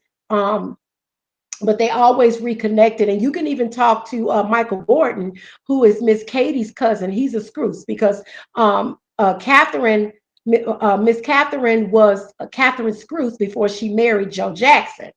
And so Michael Gordon, who is her cousin who lives out in Florida on the Scrooge side, because her father was Scrooge. He can confirm that, Michael and Janice were very close. They had a very close relationship. Michael loved her dearly. He sold her book in his fan club. Another young lady, Teresa Gonçalves, she's very important because she is actually the inspiration for Billie Jean. Teresa had met Michael for her 16th birthday. She had been writing them letters, and she been calling around, and she went to the post office and learned about the Freedom of Information Act, and she got the house address and all of this, and she was getting good grades in school and all this. And so she ended up meeting him in Vegas for her 16th birthday. They became very close, and had a close relationship. Sometimes they lost touch, but they always, connected. And she ended up dating a guy, and she got pregnant, and the guy didn't really want to have nothing to do with her. And so she was just talking to Michael on the phone about it, and so it was kind of in part the inspiration for him writing Billie Jean, like, saying the kid is not my son. Billie Jean was, a song that he pulled from different experiences in different situations. A lot of people try to come up with, oh, it was this and that. I mean, Michael would incorporate, he may write a song that may have came from 5 different situations and mixed it all into one. It's not just one thing with him. He mixes everything together. He puts all of the ingredients in there to make it his own recipe. Okay, so that's important. Okay, and so now, okay, we're going to talk about when the Jackson Five would go on tour. They kind of touch bases on this in The American Dream. Lionel Richie tells a really interesting story about them, throwing water on each other and all this kind of stuff. That's kind of cute. They were on tour, and Joseph tried to send Michael some prostitutes or girls or whatever, and Michael would sit there and try to talk to them about the Bible. I think it would be funny to say, well, do you believe in the devil? Because listen, he was not the kind of guy. Let me tell you something. Michael's a Virgo, okay? So that means he's a control freak. He didn't want you bringing him no pussy. He didn't want to get his own pussy. He wasn't interested in all of that. You don't control who he gonna put his dick in. Okay, so that he had a problem with that, but he was interested in conversating with this prostitute, and he even started asking her questions and all this kind of stuff. And she just got mad, talking about she don't get paid to talk and all this, and he just wanted to talk. And so I think that's a very interesting dynamic, maybe to show him sitting there with a prostitute and he trying to talk to her about the Bible and the devil and all this. As a matter of fact, it was one story where they said, he upset the girl so bad she ran out of the room crying. He's a mess. Okay, so we need to move on. The Jacksons variety series. This is very important. Whoever you're going to get to play Michael has to be a fabulous tap dancer. Michael was an excellent tap dancer, and it's and ballroom dancing as well. And I'm going to tell you something. I truly believe that if he continued to have stayed in the body, he probably would have won Dancing with the Stars if he would have went on there, because he was an amazing dancer. Now, the interesting thing about him, he didn't do like regular dancing, where you just grooving in the club. Everything with him was so choreographed. It's like, do you ever loosen up and just kind of, act a fool in the club? And sometimes he would get into that, but everything with him, it was kind of, choreographed. So this is very important. You must do a scene in this film where he is tap dancing with the Nicholas brothers. That is very important to the African American community. Okay. He tap danced with the Nicholas brothers on the Jackson Variety Series, and it was an amazing to see that. A lot of people don't remember it. It's some videos on YouTube. You got to really search for them, but that's going to be very significant to show his tap dancing from the Jackson Variety Series. Okay, so let's move on. All right, so now we're moving into The Wiz. Okay, where he played the Scarecrow. Now, this was the connection with Quincy Jones. Now, who I feel you should cast with Quincy Jones, Lorenz Tate. Lorenz Tate is Quincy Jones. Okay, there's nobody else who can do Quincy. It's Lorenz Tate, and Lorenz is from Chicago, just like Quincy, just like myself. So Lorenz Tate is Quincy Jones, and I'm not gonna argue with you about that. You have to cast Lorenz Tate as Quincy Jones. He played Quincy Jones in Ray, but he's old enough now to play that age, you see, because Quincy was around, his 40s, going into his 50s when he started, working with, Wiz and Thriller, all that era coming up. So I think it would be really funny, to show, Michael and Quincy, shooting the breeze, and Michael like, well, yeah, I'm trying to do a solo album. And can you help me find a producer? And Quincy's like, look, we ain't got time for that. I got to write a song for this movie for you. We can talk about that later. And so Michael was sitting there, pulling the little fortune cookie out of his Scarecrow costume, and he was reading them off, and he said Socrates. And so then Quincy was like, now in his mind, Quincy probably thinking this polar child from Gary, Indiana, don't know how to say it right. he said, Michael, that's Socrates. And so Michael was like, really? And so that's what made Quincy say yes. Quincy was like, I'll do your album. Okay. And Michael was really excited, that Quincy was going to do it. But when Michael went to the record label and said, Quincy Jones is going to produce my album, they said, oh, no. He's too jazzy. So Michael got all upset. He started crying. Okay, but then Michael turned into a thug. From what I heard. Okay, it's like, okay, I didn't cry this out. Listen, if Quincy ain't doing it, fuck it, I ain't doing it. Okay, and from what I heard, he cursed. Okay, y'all, look, Michael Jackson was a cusser. All this, listen, you need to show the real deal. One lady that you need to talk to, her name is Star Hayes. And I hope y'all taking notes. Star Hayes knew Michael as a child. They were friends. They grew up. He was a cusser. Okay. He cussed from time to time when you pissed him off. Okay, and he even if you go look at Janet's documentary, he said a curse word and they bleeped it out. So that's nothing new. So of course, you know, he ended up getting Quincy to do Off the Wall, and it sold, 8 million records out the door. If you go back, like I just went over the list, of the 5 solo albums he did on Motown. Um, if you add up, if you go and add that, it took all 5 of those albums to make what was, the sales compared to what was sold, on the Off the Wall. Okay, so let's keep it moving. Now, during that era, um, Michael was going to Studio 54. Now, he probably shouldn't have been going to Studio 54. I don't know what the rules were back then, uh, but he wasn't 21. Okay, he was like 19 when he was shooting the Wiz. So he shouldn't have been up in there, and Janet shouldn't have been up in there either. Okay, but they celebrities have a pass. And so he was in Studio 54, he was dancing, he was partying, he was hanging out with Liza Minnelli and all of that. He did see the Wiz to play. He loves Stephanie Mills. We need to see this. We need to see Michael and Stephanie Mills hugging, kissing, making out, or whatever. Now, from what I was told, and I mentioned this person in, earlier. His name is Jay, and I know he's gonna be mad at me when he sees this, and I don't care.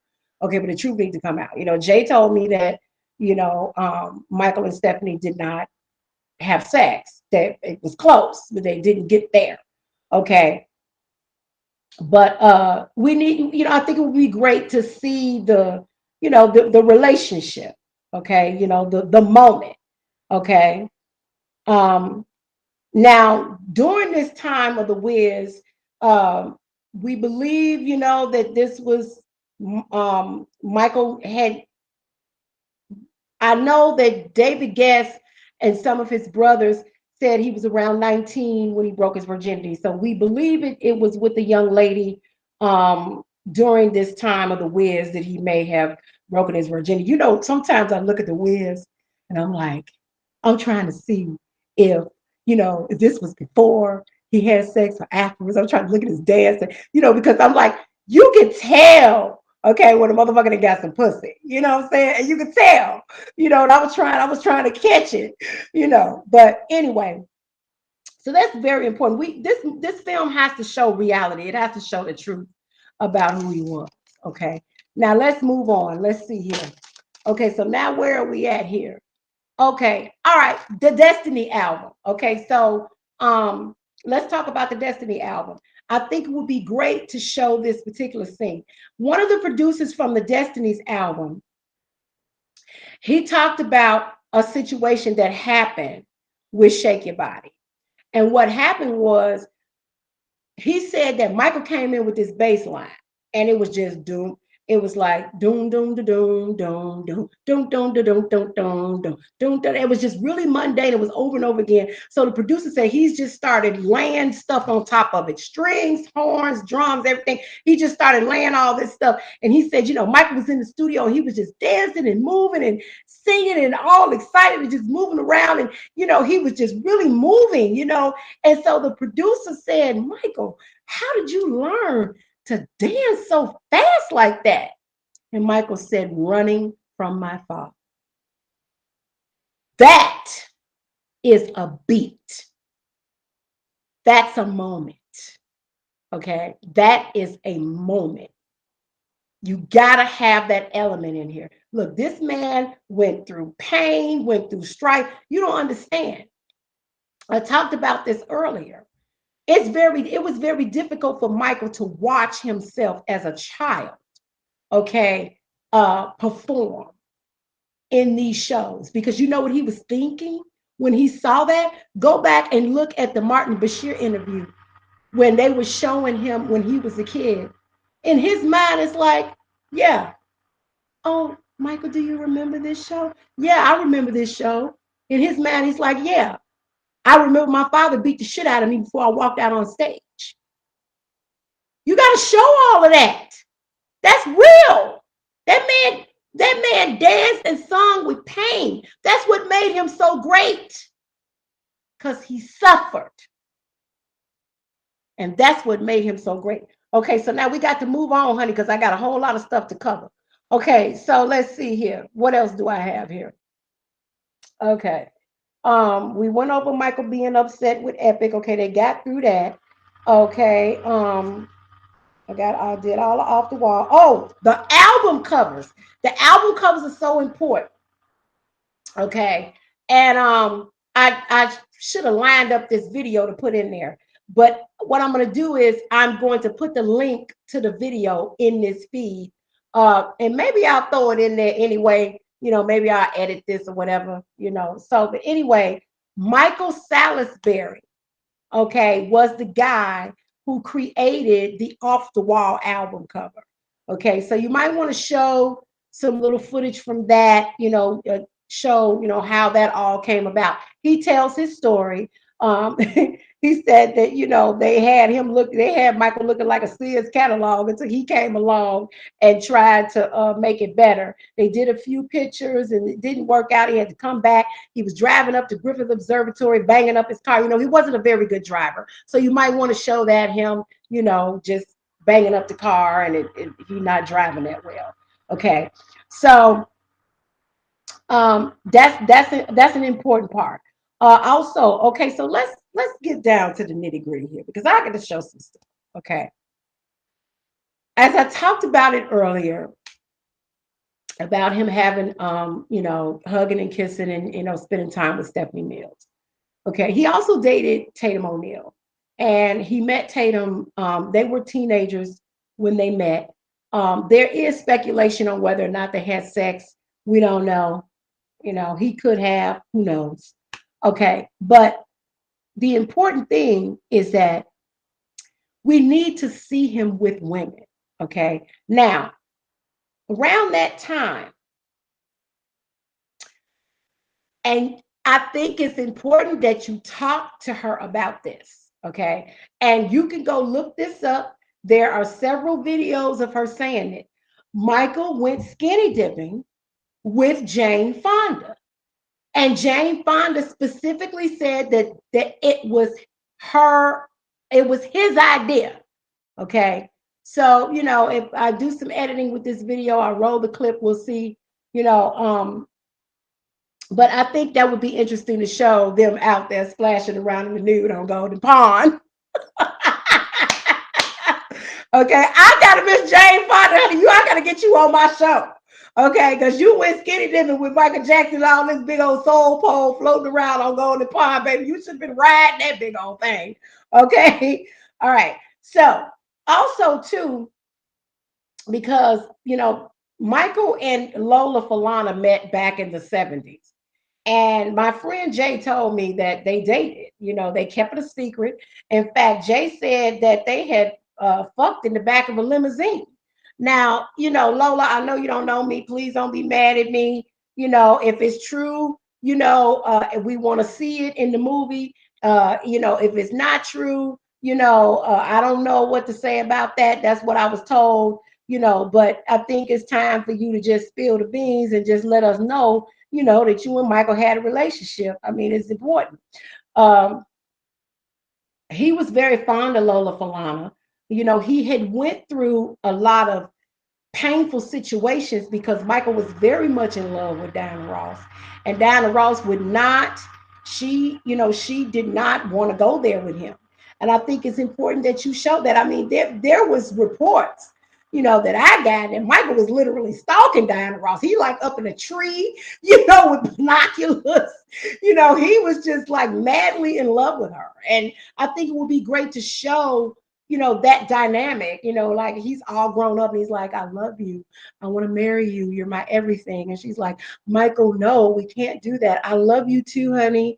You're my baby. You're my special love, but I just can't do that, and he's like, but I'm a grown man now. Look at me, and it's just all this back and forth. And so she's just, not having it. And then, of course, in 1985, she gets married, and he was really upset about that. Then a couple of years later, she has a baby, and I mean, what really is a dig is that if you look at the timeline between Diana Ross's two youngest boys, I mean, she gave birth to one baby, and a month later, she was pregnant again and had Evan. I think Evan is the youngest.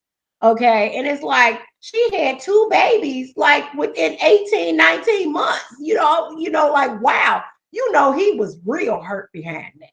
Now, I think it would be funny, you could cut and show him in the studio singing Dirty Diana.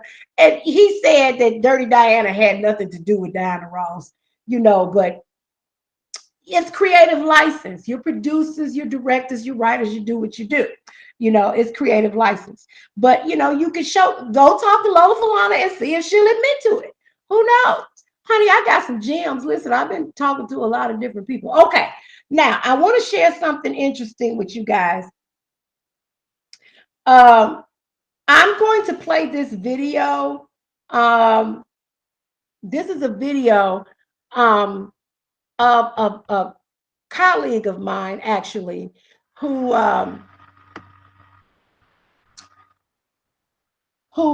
actually met. Let me see here. Okay. Let's see. Well, you know what I'm going to do? Let me do this first before I play this video. Let's talk about, see, I need, okay, let's talk about Triumph. Can you feel it?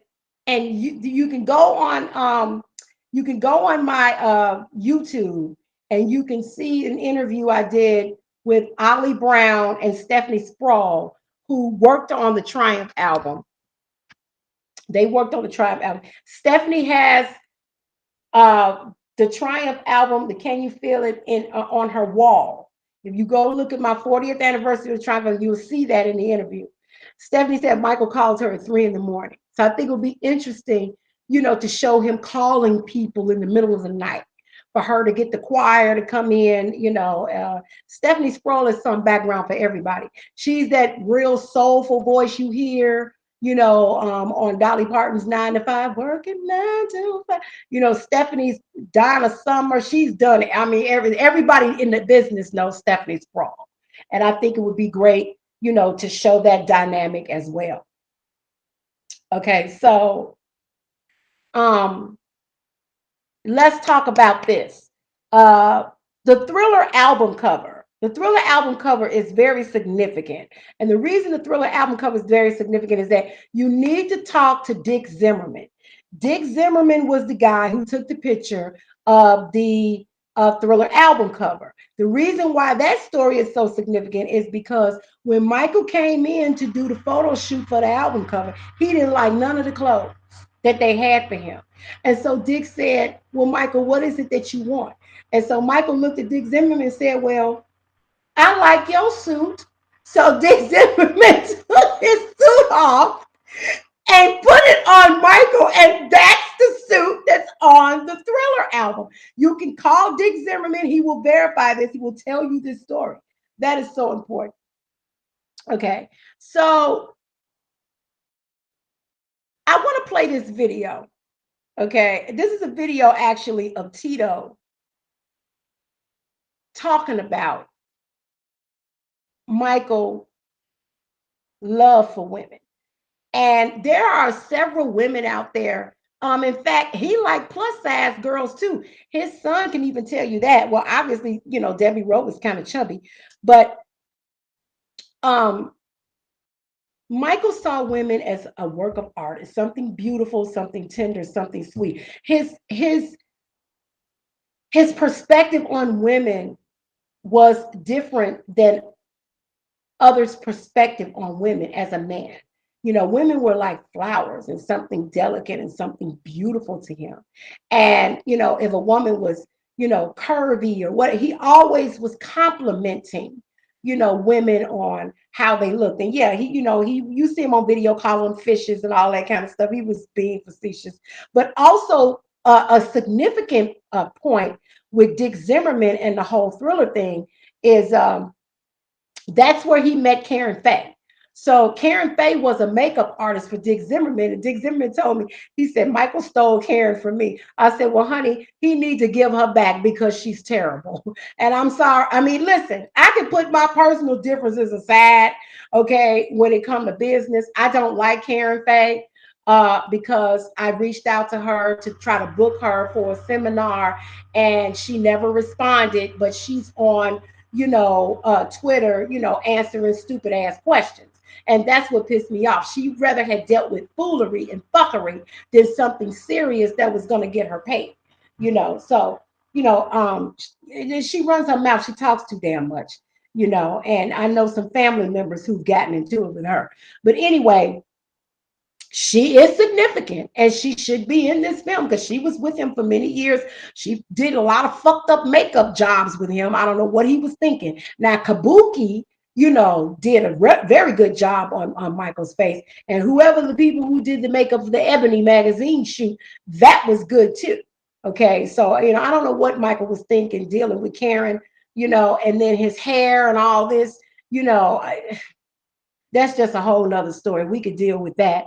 But anyway, I want you guys to check this video out because Tito is talking about Michael's love for women. And, this has to be played out. This has to be played out. So check this out, you guys. Listen, check this out. I'm going to put this in the feed.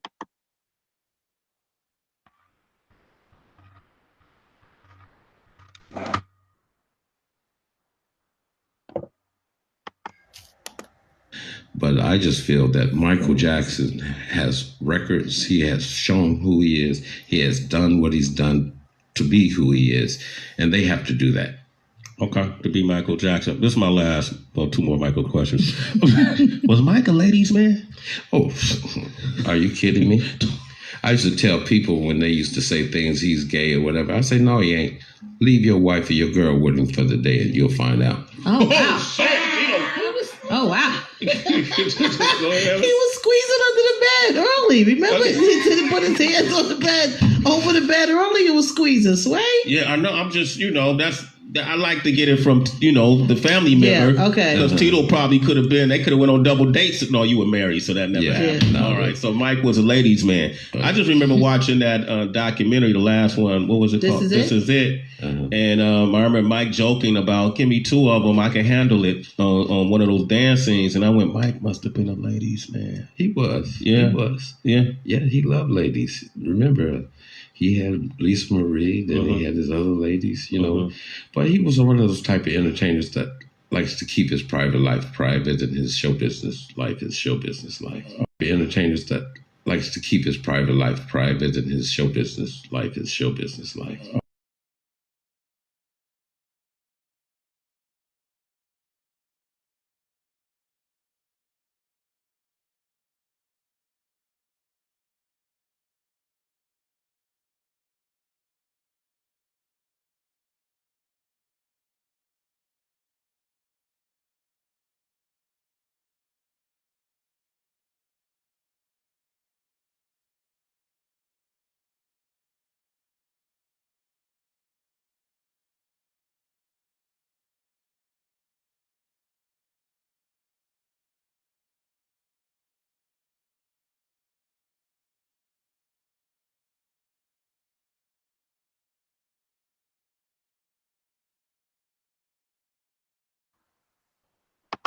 Oh, there I am.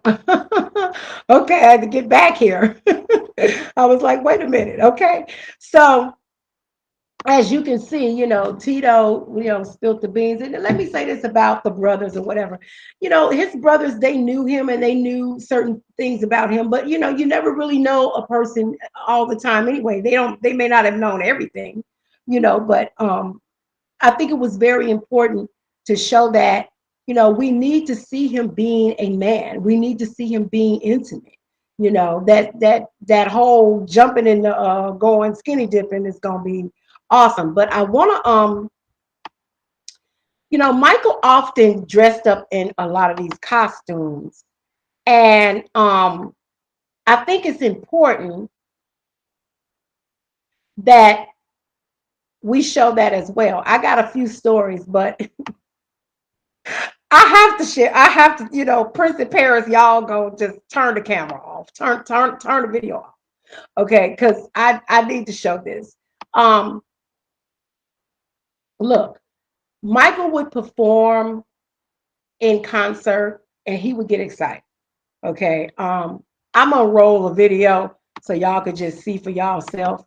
Well, let Cheryl Crow explain this because this is very interesting that she shared this information. So I'm just going to, let her tell it in her own words.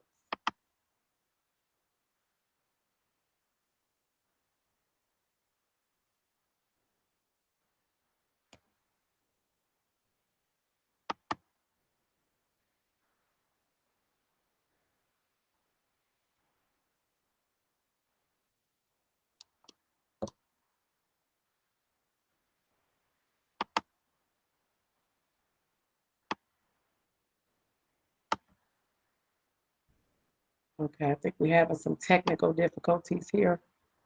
Let's see here. I got to scroll back some.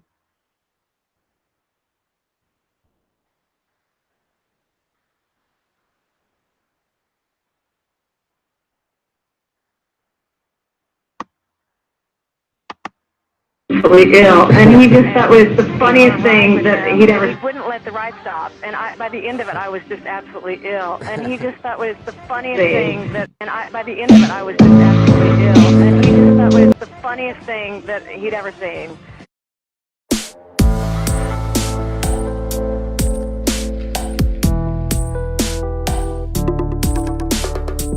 You were a backup singer for Michael Jackson on his Bad tour. Every night you had to go out and do a love duet with him. What was that like? Can I tell a nasty story about it? Absolutely. Can I? We used to start sort of in the middle of the band, and then we'd sort of wind up in front of the rhythm section, and the bass player and the drummer would put money on every night whether Michael became aroused during the middle of the duet. I don't know that. Did he? I did ask her. I don't know. Yeah. So, yeah. Okay. So, like we need to see all of that happening here. Yeah, we need to see that big old dick. I'm just gonna keep it real, okay? Prince of Paris turn away from mama acting fool over here. Okay, so that's from the Bad tour. That's why he wore that chain. Okay, because he was always getting these erections. He was getting excited and woo, baby. That's why they called it bad. Y'all don't know bad mean big ass dick. Let me put that in the feed, honey. I gotta put that in there. Okay, that was the Bad tour. Okay. All right. Let's see here. We're gonna add that in here. Let's see, King of Pop. Let's see how we do this. And King of Pop, Bad tour, big ass dick. That's funny. Oh.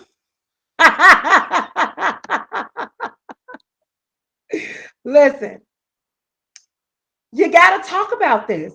You got to show these things. This is what's happening. Now, listen, the drummer is no longer with us, Ricky Lawson, but the bass player appears to still be alive, the bass player from the Bad tour. So you can confirm that with him. Now, I heard they had a little nickname for him where it ain't little. They called him Tripod, but maybe you could talk to Greg Fillingangs about that. I mean, he did work the Bad tour. Okay. But, this ain't nothing new, y'all. I mean, this went on for a long time. I mean, I think this was dangerous. That is quite dangerous. Woo, woo! I'm pregnant. Okay. So, I mean, you need to show this to keep it real, keep it real. And I mean, this is not these pictures. This has been going on for a long time. Let me show y'all this one video, honey. Okay, I'm gonna take all this out. Okay, because we didn't. That's enough. Woo! Let me take it out because I know Prince and Paris like, Mama, stop, please. We don't want to see Daddy like that. Oh, I mean, we just got to keep it real here. But I want y'all to check out this video. This Michael was like a teenager. You know, he might have been maybe 18 or 19 or something. I think this might have been the Destiny tour. But look, I just want you to check this video out.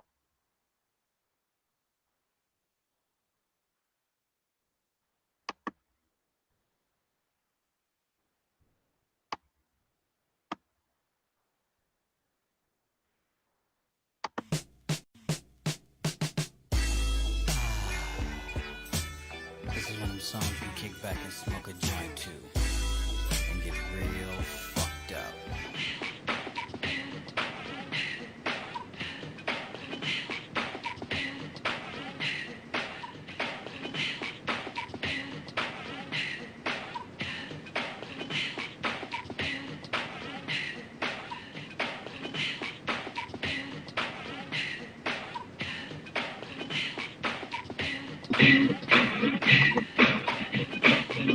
Woo! Good evening, honey.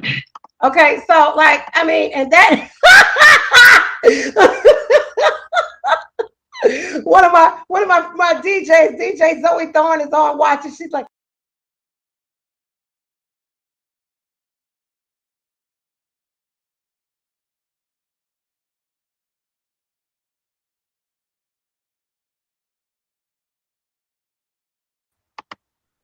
see, girl, I done got all messed myself up so bad over here. Okay, no, because we got to make sure that if they're going to do this biopic about Michael Jackson, they need to keep it real. Okay. So what I want to do now is roll a interview that I did earlier with the musician. His name is Solar. And Solar had the opportunity to spend some time in Michael Jackson or the Jackson family studio at the Havenhurst house over in Encino, California. And a few years later, Solar had an experience with Michael in disguise. Michael often got up in disguises. And I have a few stories about that too that I want to share. But let's just check out this this interview that I did with him.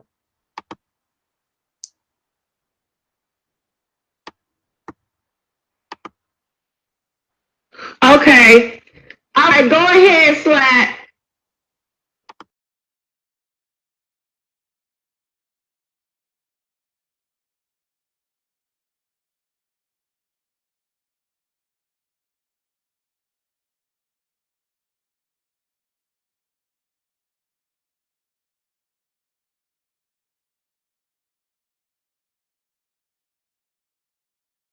Okay. All right, go ahead, Slat. Okay. It's recording. My name at the time was, I used the stage name of Solar. Now I use the Duke Solar.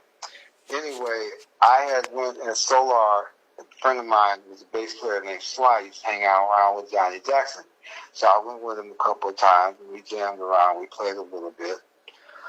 But like I said, what was it that you asked me? Okay, so you Johnny Jackson. Wait a minute, wait. Johnny Jackson was one of the second drummer that came in to play with the Jackson 5, and you have did a couple of shows with Johnny and Slide, you know, outside of that, you know, because Johnny was a drummer, so he was also doing other gigs, right? Right, he was doing other gigs, and I remember him. What instrument did you play? What did you play?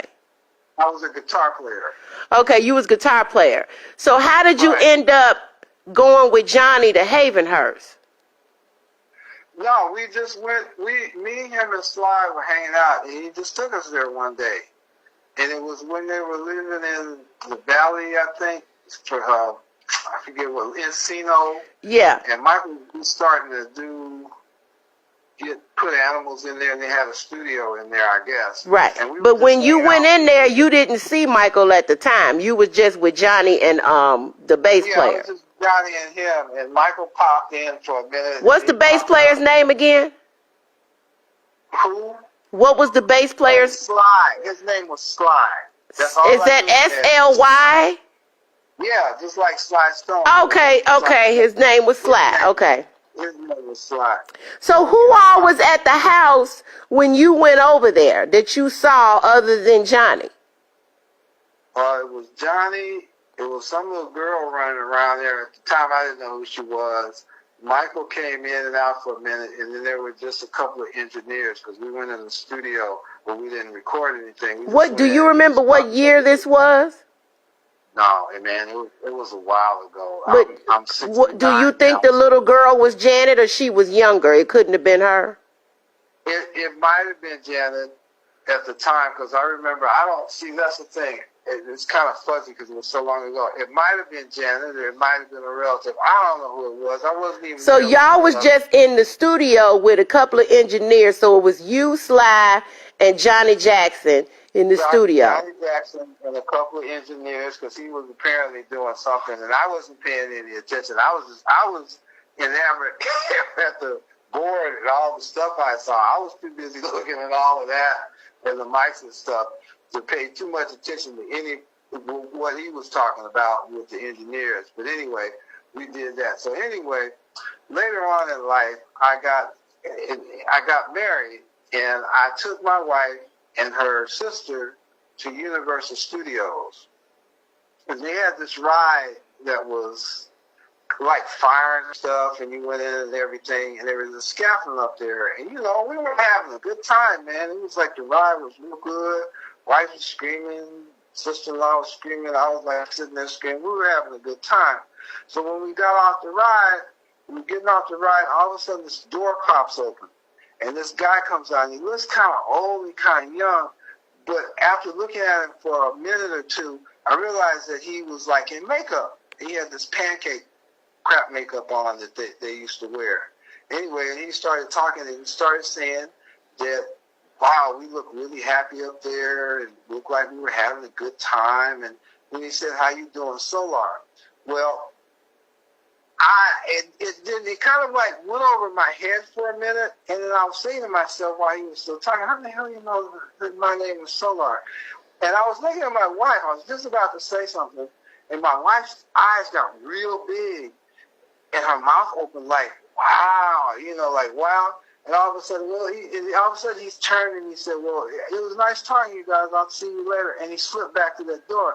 And I said, what's wrong with you? She said, that was Michael Jackson. I said, come on, man. It was somebody in a costume, but I don't think that was Michael Jackson because he had his whole voice was different. It didn't sound like that. And found out later on that was Michael Jackson. And I'm still trying to figure out how he remembered my name because he just popped in. And everybody looked, said hello, and he just popped out. So I don't know what that was about, but he did that, and that's the one time that I saw him. After that, I can't remember. So let me ask you a question. When we talked in the pre-interview, you said that he was often at Universal doing that, in disguise, just watching people. Yeah, he had a reputation for that. He would walk around in disguises at Universal, and like all the rides, you have scaffolding and stuff where engineers and stuff would walk in there in case something happened. If you didn't look up, you wouldn't see it. But it was all in there. He used to do that stuff all the time, put on disguises, and nobody would know who the hell he was and what he was doing. I could have ran to him in the street and not know. So how do you? What good at changing his voice? Right. So what do you think in terms of how he knew you were Solar? Like, do you think that he might have been watching you in the house or something? I mean, how did he know you was Solar? What's your take on that? They had to know who was in there. You know, you just can't bring somebody off of somebody's house compound without everybody in the place knowing who it was. So that could have been it. A couple of times, somebody called my name and talked to me, and I say something to him.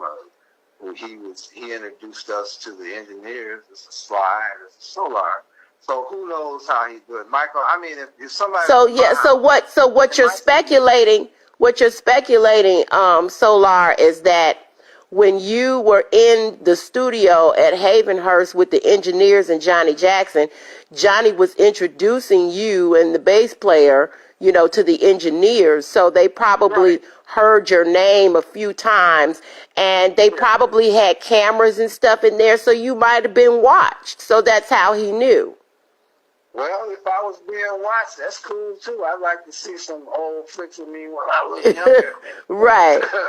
Well, I'm glad that, I want to, I know that you're busy, and I just want to, thank you for sharing your story, because, it's moments like this, I think, that would make a biopic about Michael Jackson's life very interesting, how he would do these kind of things. And then you experience something firsthand, without even really, the interesting thing about your story is that you went to the Jackson compound, the house in Havenhurst, with Johnny Jackson, who was their drummer for many years after Milford Height, who was the first drummer. And then Johnny Jackson came in, and you were with him at the house, and you guys just went in to use the studio. He was working on something. So whatever he was working on, you were playing the guitar? No, we never did anything in the studio. They just talked. He was talking some deal. Oh, so you all were just there, he was just talking to the engineers. We were hanging out. Yeah, we were hanging out with him, and we were just there. He was obviously talking about something. He could have been talking about us doing some music. And you know what's so interesting is that I was in the studio. Hold on, the whole time I was in the studio, I was paying attention to all that equipment. Man, it was beautiful. They had some nice equipment in the Jackson studio. The boards, the monitors, the room. It was just really nice. That's what I was looking at. I was more interested in that than listening to their conversations. Right, and what's so interesting about your story is that, you went into this house, you didn't see anybody other than a little girl running around, and which could have been Janet, and the engineers, and that was it. And so then when you left there, a while later, you ended up at Universal Studios and had this experience with this mysterious guy in this costume. Like I said, Michael that was interesting. Second, but the Universal was years later. Right. After I got married and moved. Right. It wasn't something that happened right away, but it was. I think definitely be in touch. Yeah. So that was a colleague of mine named Solar. And the reason why I brought that up is because it's very important that throughout this biopic that we show him in costumes, just trying to go out and do stuff, where people wouldn't recognize him. Which brings me, which brings me to a very interesting story that I'd like to share. Jay is going to be so mad at me. So Jay told me this. I don't know if the brothers can confirm this. Joseph is no longer in the flesh to confirm this, but there is a person who is very close to the Jackson family, who's a very famous musician. He's an older, famous musician. And, well, let me just tell you the story. So, boy, this was deep. Okay, so this was around the Thriller era, where I guess Michael was in the process of recording the Thriller album. I know it was in between. What Jay told me is that it was in between Off the Wall and Thriller.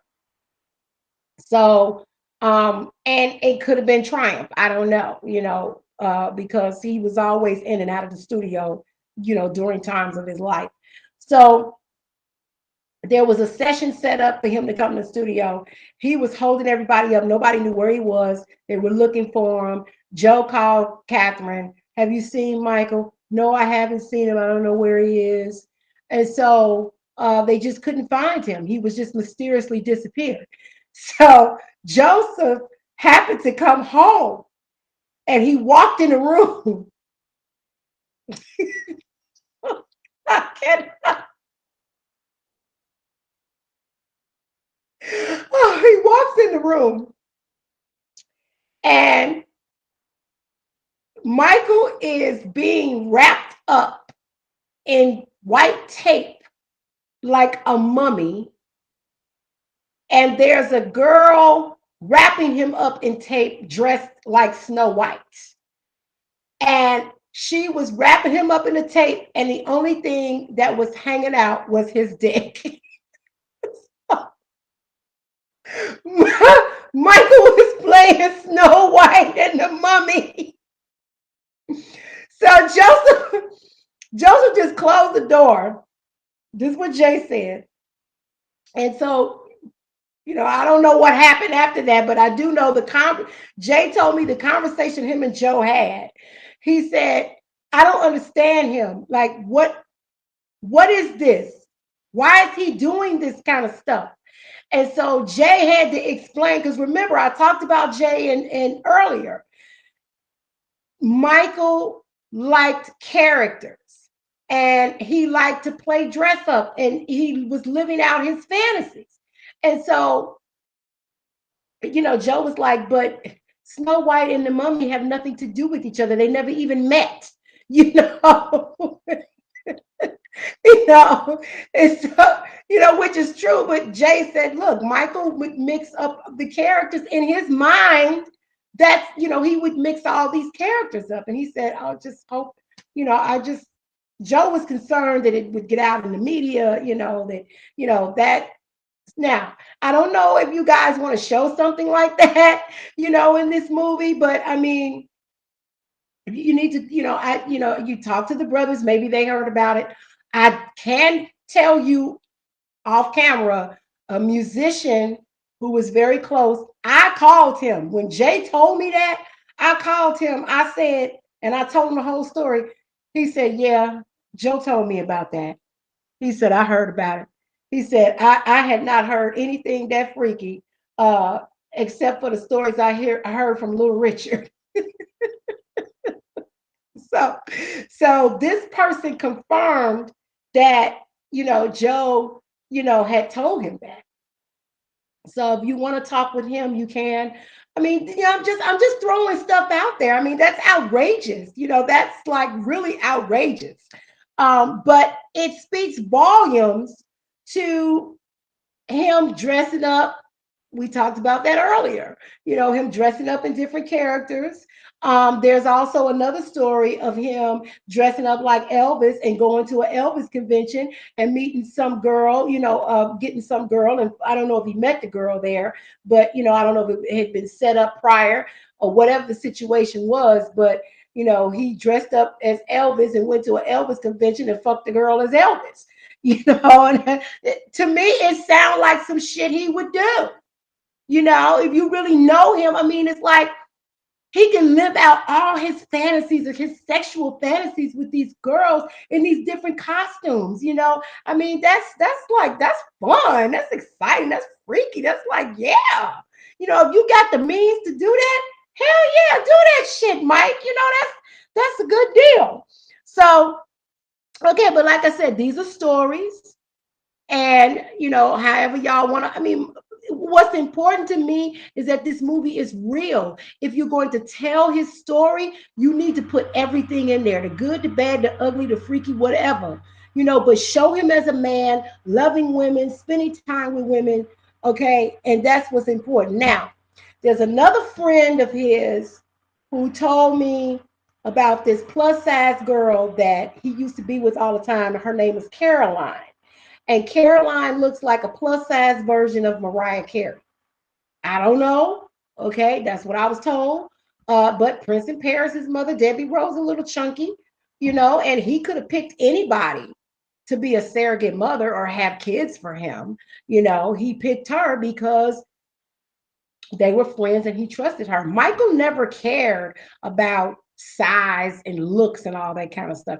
He never cared. I know uh can't think of Flo's last name, but Flo was a reporter. I'm friends with her on Facebook. And she even said that there was an interview that she said that she kind of tried to talk to Debbie, tell her to fix herself up a little bit. But it's like, why? Michael didn't care about that. She was fine just the way she was. I mean, a lot of times men don't really care about that kind of stuff. Women think that we need to look all this glamorous and everything to catch a man. Honey, I've been walking down the street, hair messed up, clothes messed up. Oh, baby, you fine. I look a shitty mess. And oh, baby, you fine. Men, guys look past that kind of stuff. That's I'm not saying you shouldn't look your best. You should, but Michael wasn't into all of that. He specifically said that he was looking for someone with intellect. Now, I want to talk about Ola Ray because Ola Ray was significant. The interesting thing about Ola Ray, we tell people, if you really want to get in the entertainment industry, you should go a certain way and you shouldn't be doing anything X-rated. And what's so interesting about Ola Ray is that Ola Ray was chosen to be in a Thriller video based on her layout in Playboy. Okay. Michael loved Playboy. He was at Playboy Mansion. Latoya talking about he over there playing with the animals. I'm like, yeah, he over there playing with the bunnies. Yeah, right. Okay, I'm not saying he wasn't playing with the animals because Hugh Hefner probably had all these animals over there. But I mean that he was talking to them girls over there too. I mean, ain't nobody stupid. In matter of fact, he had a crush on Renee Tennyson, who was the first African American playmate. He had a crush on her. He also had a crush on Jenny McCarthy. Jessica Hahn actually signed a Playboy for Michael. Okay, these are documented. This is documented. You can Jessica Hahn is still alive. You can ask her about it. He called her and said, "Will you sign this for me?" So yeah, he liked his little Playboy magazines. But him and Ola kind of got a little down and dirty, kind of got a little hot. Ola said they never had sex, but they almost did. But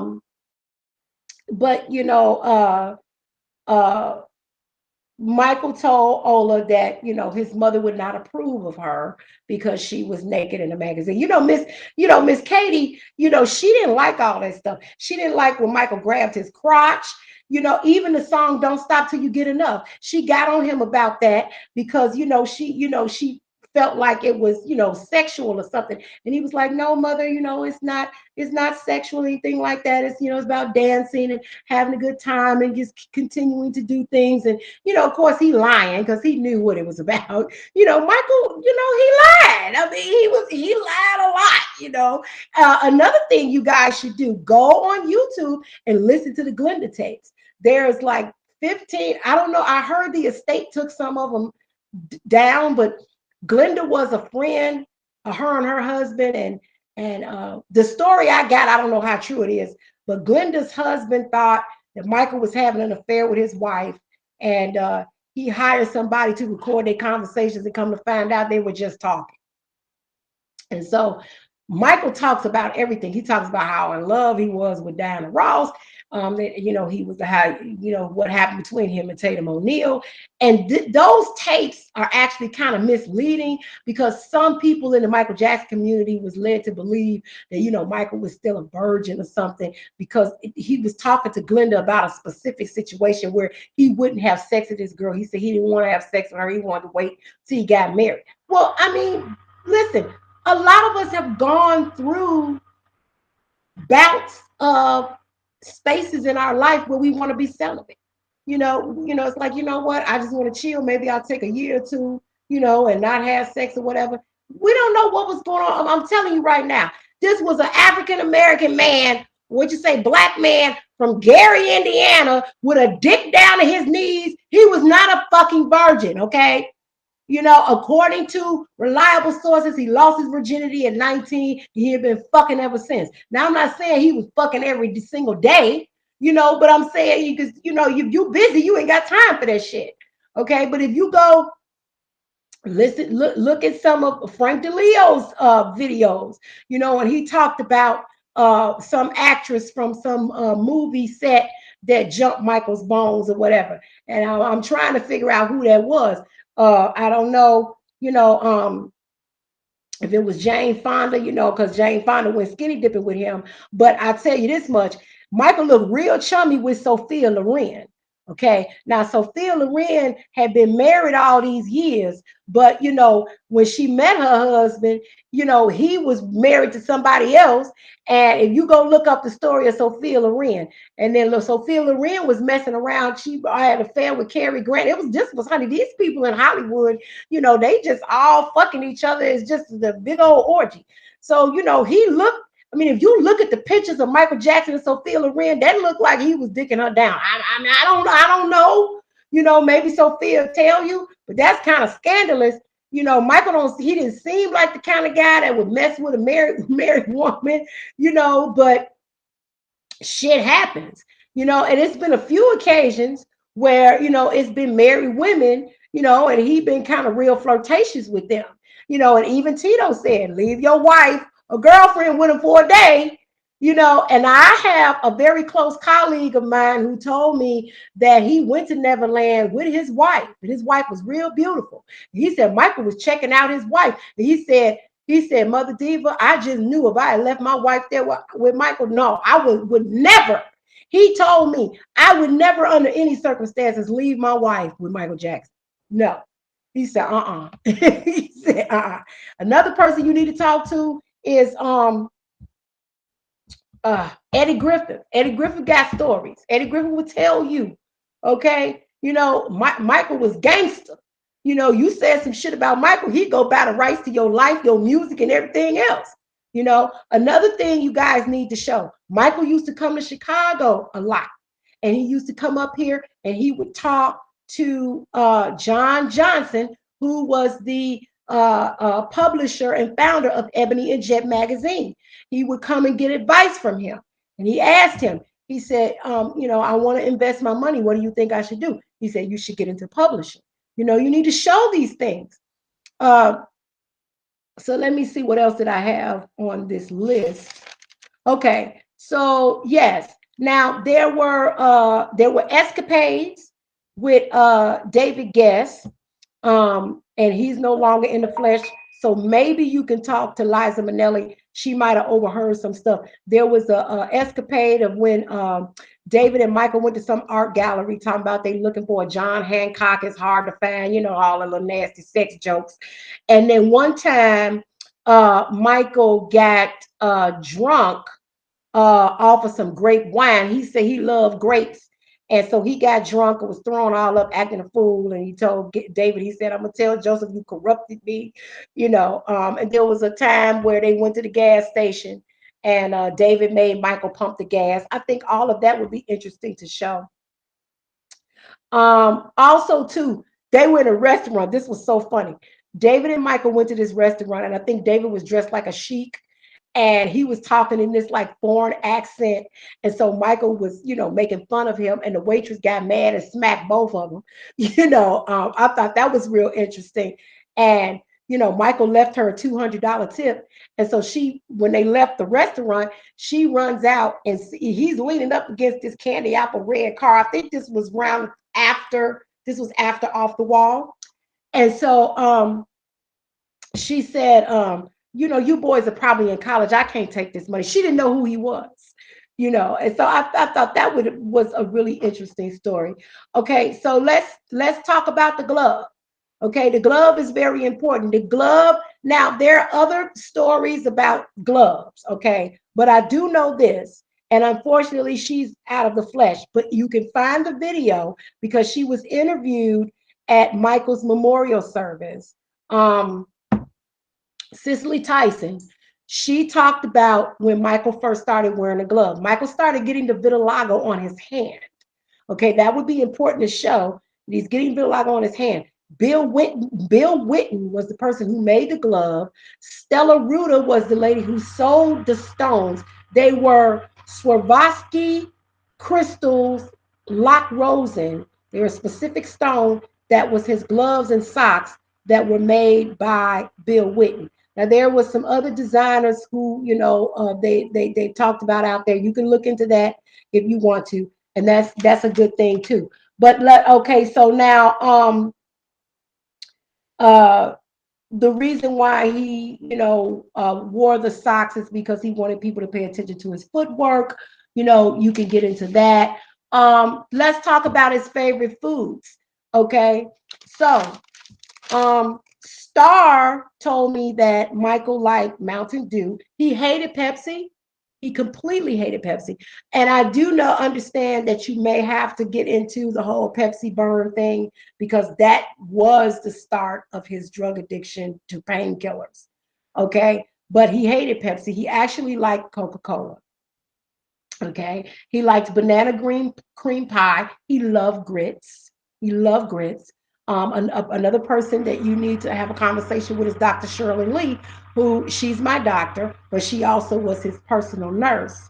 And he asked her to cook some grits for him. And he loved grits. He loved soul food. Okay. He loved banana cream pie. He loved pancakes, vegetarian lasagna, KFC. Okay. Hot sauce on everything. He loved pizza, sweet potato pie, Japanese sushi, bazooka gum, and I think he liked Big Red. There, if you talk to, I tell you somebody you want to talk to as far as being in the studio with him, and that's Brad Sundberg. Brad Sundberg spent years in the studio with Michael, so he could tell you a lot. His hot water, him recording in the dark, that kind of thing. He liked German chocolate cake. He hated beef stew. Okay, Michael hated beef stew. He said it looked like it tastes like dog do. He said it looked like dog do. He hated beef stew. Very important. He hated beef stew. Okay. Let's see. His favorite colors, gold, black, and red were his favorite colors. Okay, now let's move forward. Let's talk about Neverland. Okay, so Michael purchased the Sycamore Valley Ranch. The realtor was Gloria Rhodes Berlin. She's still alive. You guys need to talk to her because she sold that space to Michael and she was almost murdered behind it because of the racism. Listen, let's just keep it real. Okay. Those people out there did not want Michael's black ass up there. Okay. And they did everything they could to destroy him to get him out of there. That's all that was. They didn't want him up there because he was black. It's just as simple. They had it in for this guy. Now, there's also some rumors. I don't know how true it is. I believe it because, I'm a true follower of Dick Gregory. And Dick Gregory was very close to Michael. You might want to show that scene where Michael was so sick. Dick Gregory was trying to take him to the hospital, and Dick Gregory said that Michael said, no, they're gonna kill me. He said, look, we're gonna drive up to San Francisco, we're gonna tell them we're coming. And he got Michael up there to the San Francisco hospital, and Michael was so dehydrated because he got to a point he was paranoid. He didn't want to eat or drink anything. He thought people was trying to kill him and poison him and all this. They pumped him with fluids for 12 hours. Okay, and I'm telling you something. I know. Look, my birthday was Thursday. I just turned 51. The night before my birthday, I was at the ER getting a drip because I got dehydrated. If I don't drink enough water, I will get dehydrated because I have sinus and digestive issues. And if you all know that there's a gut-brain connection, okay, and I have to make sure that I'm constantly drinking water, or I'll be in the ER getting on an IV. For real, for real. Oh, another thing I wanted to tell you guys too. During the filming of The Wiz, Michael lung collapsed. So you might want to show that. There is an article about it in a Jet magazine. Joseph talked about it. A lot of this stuff I'm telling you guys, you could go do your own research and verify what I'm saying is true. I do know that some of the things I've said in this video were rumors, okay? But let's go back to the skinny dipping with Jane Fonda. Jane Fonda said that happened. I don't know if there was any other witnesses. Michael is not here to tell his side of the story. So is that a rumor or is it true? Is Jane Fonda making this up? I mean, there are all kind of possibilities. Why would she lie? Why would she not lie? I mean, we could go all day with these stories. You know, um, him and Lisa Marie. You got to show them fucking. Okay. If you don't want to show Michael being intimate with these other girls, the big girls, the little girls, the other whatever, I would be okay if I got him with Stephanie Mills, with Ola Ray, maybe another girl who we don't, who was not famous, and then we actually see him making love to his wife. Okay, we need to see him make love to a woman. Okay, we need to see the dick, the ass, the doggy style, the stand up. Now, if you go talk to Lisa Marie Presley, she'll tell you that, Michael liked to do is standing up. Michael also liked to change positions. Okay, these are the stories that I got. I know 2 women who have, had sex with him. And I know what he be doing to me in my dreams, But anyway, now, I don't know if he did this with Lisa, okay? But there's a thing that Michael likes to do when he's with a woman. He'll take your feet, and put your feet together like this, and he'll just, rub your feet together. I don't know if he did that with Lisa. I know he do it to me in my dreams, but anyway, that's another story. So, he died and went to big girl heaven. So anyway, it's important that you show, we got to keep this real. Okay. It's important that you show that. It's important that you show his relationship with Coretta Scott King. Okay. He talked to her on the phone when she wasn't feeling well. Okay. He went to James Brown's funeral. You want to show that. Him and Debbie Allen were very close. In fact, Debbie was with Michael on when he celebrated his 21st birthday.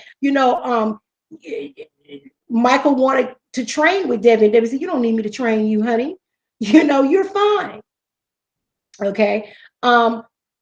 You need to show how upset he was when he didn't stand on his feet long enough at the Motown 25. He was very upset about that. And he said that Fred Astaire called him and said, "You're the best dancer in the world." And he said that made him feel better. You also need to show how Smooth Criminal was a tribute to Fred Astaire. A lot of these scenarios and music videos and different scenarios that Michael used throughout his career with his music and his showcases and his concerts were tributes and dedications to the people who came before him. See, when Michael did the moonwalk for the first time on Motown 25, the old timers wasn't impressed with that. They had seen that already. Bill Bailey had done that in 1955 on the Apollo.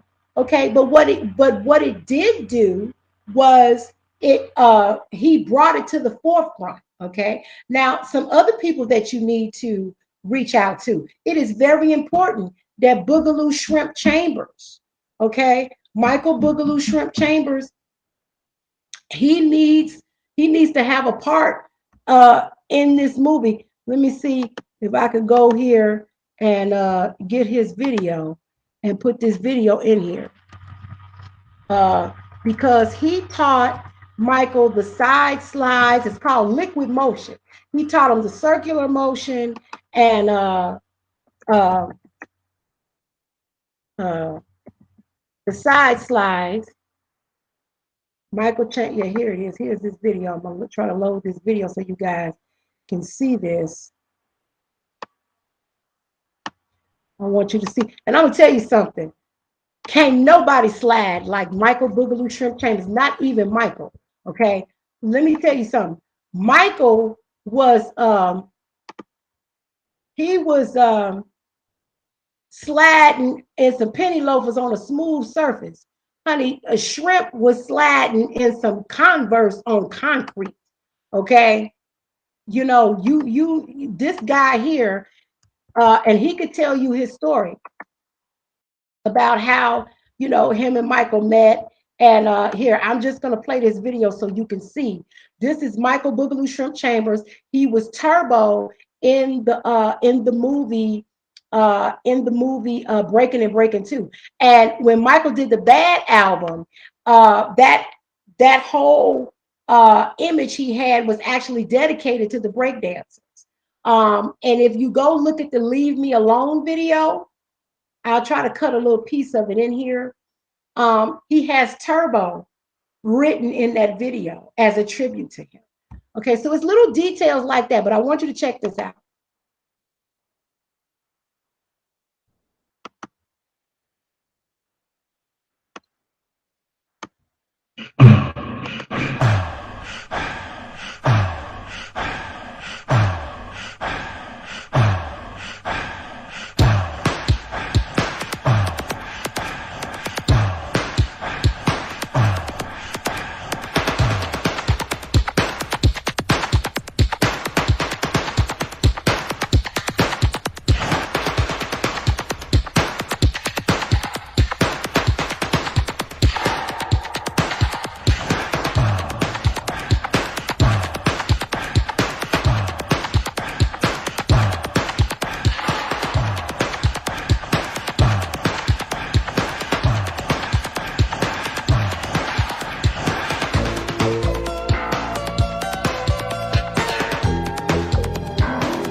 Okay, so now you kind of know, you know, and you can do some montages. You know, you can show like, okay, so Jeffrey Daniels contributed his part.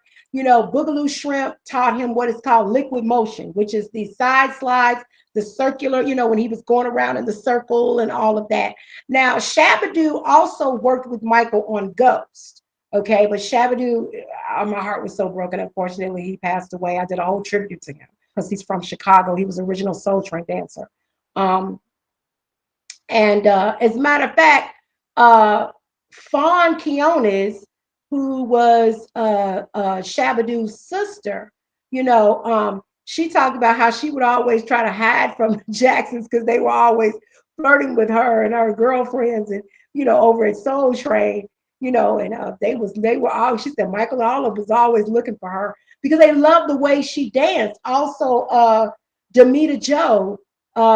I can't think of her last name, but she was in the movie Private Benjamin. Michael loved the way she danced. He loved all those dancers on Soul Train. He would watch Soul Train. He loved all of that. Okay. Two other people that you need to talk to as far as choreography is concerned is Poppin' Pete and Poppin' Taco. They were the choreographers on Captain EO. Okay. And then I know that Poppin' Taco also worked with him on Smooth Criminal. There are a ton of other choreographers out there. Talk to all of them. Have everybody in this picture. Let everybody get a little piece. You can do montages, show them working with this person, show them working with that person, show them working with this person. Okay, you can show a group. The Lockers tell their story. Michael got the kick from the Lockers. The little kick he does, he got that from the Lockers. So you can show like a little montage of some guys, dressed like the Lockers. And then, they do the kick and then he do the kick. That would be really cute. You got to move the picture along so you can only show so much. I mean, this will be a 10-hour movie, so you can only do little bits and pieces here and there, 2 seconds here, 2 seconds there, so it will flow on. You also want to show his love for Africa, him spending time with Nelson Mandela. Look, this man did a lot in his 50 years. Okay, he did a lot in his 50 years. Okay, that is very important. You also, I think also something may be really interesting is his relationship with Donald Trump. I think that would be great to show as well because Donald did something with Michael I thought was really interesting. He showed Michael what $1 million cash looked like. And you could definitely go talk to Donald Trump and he'll tell you. And as a matter of fact, Donald Trump is important because Donald confirmed that when Michael and Lisa went to stay with him at his house, he said Michael did not come out that room. Now, what the fuck you think they was doing back there playing cards? No, he was fucking his wife. Okay? Shit, listen, when a man got a dick like that, baby, they gonna fuck. And believe me, he was trying to get her pregnant, but she was a little skeptical because of who he was, and she didn't want to get into a custody battle with him and all this. It was a lot of drama in their marriage. And I'm an Aquarius, Lisa's an Aquarius, and Lisa did not put up with a lot of shit. We Aquarius. And then I know that Papa Taco also worked with him on Smooth Criminal. There are a ton of other choreographers out there. Talk to all of them. Have everybody in this picture. Let everybody get a little piece. You can do montages, show them working with this person, show them working with that person, show them working with this person. Okay, you can show a group. The Lockers tell their story. Michael got the kick from the Lockers. The little kick he does, he got that from the Lockers. So you can show like a little montage of some guys, dressed like the Lockers. And then, they do the kick and then he do the kick. That would be really cute. You got to move the picture along so you can only show so much. I mean, this will be a 10-hour movie, so you can only do little bits and pieces here and there, 2 seconds here, 2 seconds there, so it will flow on. You also want to show his love for Africa, him spending time with Nelson Mandela. Look, this man did a lot in his 50 years. Okay, he did a lot in his 50 years. Okay, that is very important. You also, I think also something may be really interesting is his relationship with Donald Trump. I think that would be great to show as well because Donald did something with Michael I thought was really interesting. He showed Michael what $1 million cash looked like. And you could definitely go talk to Donald Trump and he'll tell you. And as a matter of fact, Donald Trump is important because Donald confirmed that when Michael and Lisa went to stay with him at his house, he said Michael did not come out that room. Now, what the fuck you think they was doing back there playing cards? No, he was fucking his wife. Okay? Shit, listen, when a man got a dick like that, baby, they gonna fuck. And believe me, he was trying to get her pregnant, but she was a little skeptical because of who he was, and she didn't want to get into a custody battle with him and all this. It was a lot of drama in their marriage. And I'm an Aquarius, Lisa's an Aquarius, and Lisa did not put up with a lot of shit. We Aquarius.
We Aquarius women, honey. We don't put up with shit. Her nickname for him was Turd. I thought he was crazy. I said, you won't let a woman call you Turd. But go talk to Lisa. I mean, and she's supposed to be we've been waiting on the book to come out. This book she's supposed to put out about her father and Michael. I was kind of surprised because I, didn't think that, she would spill the beans on him like that. And that's, it's like there are people out here, who like write these books and just tell their business. And why do you do that? I mean, some things should be private. Another person you should talk to is William Wagner. William Wagner covered the trial. He also knows a young lady that this is what William told me. He told me that when Michael and Lisa broke up, he was really heartbroken, and he started seeing this other girl just for comfort, and she has a video of them kissing, and she swore that she would never show it. So I don't know if she wants to do that now, but like I said, William Wagner has that information. Another thing also too, I wanted to also share this with you all. Hugh Hefner had a habit of throwing these girls, these Playboy girls, the playmates, the girls that lived at the mansion or whatever. He would, throw them out into the street sometimes. And so some of them had access to Michael, and they would call Michael. He would rescue these girls and, try to get them to a safe place or get them home or, give them some money or whatever. He was very giving. He was always giving money. I think you want to show him helping people. There's a story about him going to New York at 6 a.m. with a bunch of groceries for a lady. He bought a child a liver, Fargus. That I think that would be great, to show that as well. Okay. I don't know if I talked about, yes. Okay, let's talk about his crushes, because he had a crush. I mentioned Renee earlier. He had a crush on Renee. He had Renee Tennyson, who was the first African-American Playboy model. He had a crush on Cheryl Song. Cheryl Song was the Asian lady with all the long hair on Soul Train. He wanted to marry her. He just didn't, push the issue. Rumor has it that Rick James was a cock blocker, and that was a big old mess. I'll tell you about that too. He had a crush on Sade. He asked Halle Berry on a date through Babyface. You could talk to Babyface about that. He was obsessed with Jasmine Guy's looks. He loved people that had high cheekbones. Okay, because Queen Latifah mentioned that at the funeral, that Michael was crazy about her cheekbones. But yeah, he loved Jasmine Guy. Let me see who else is on here. The crush on Jenny McCarthy. He did ask Katie Couric on a date. She turned him down. And there's another singer named Rosie Gaines. Michael and Rosie was at a party. Somebody told me, that he seemed real comfortable with Rosie, like he was like up in her face. And I had inboxed Rosie about it. Rosie Gaines was a singer for Prince, and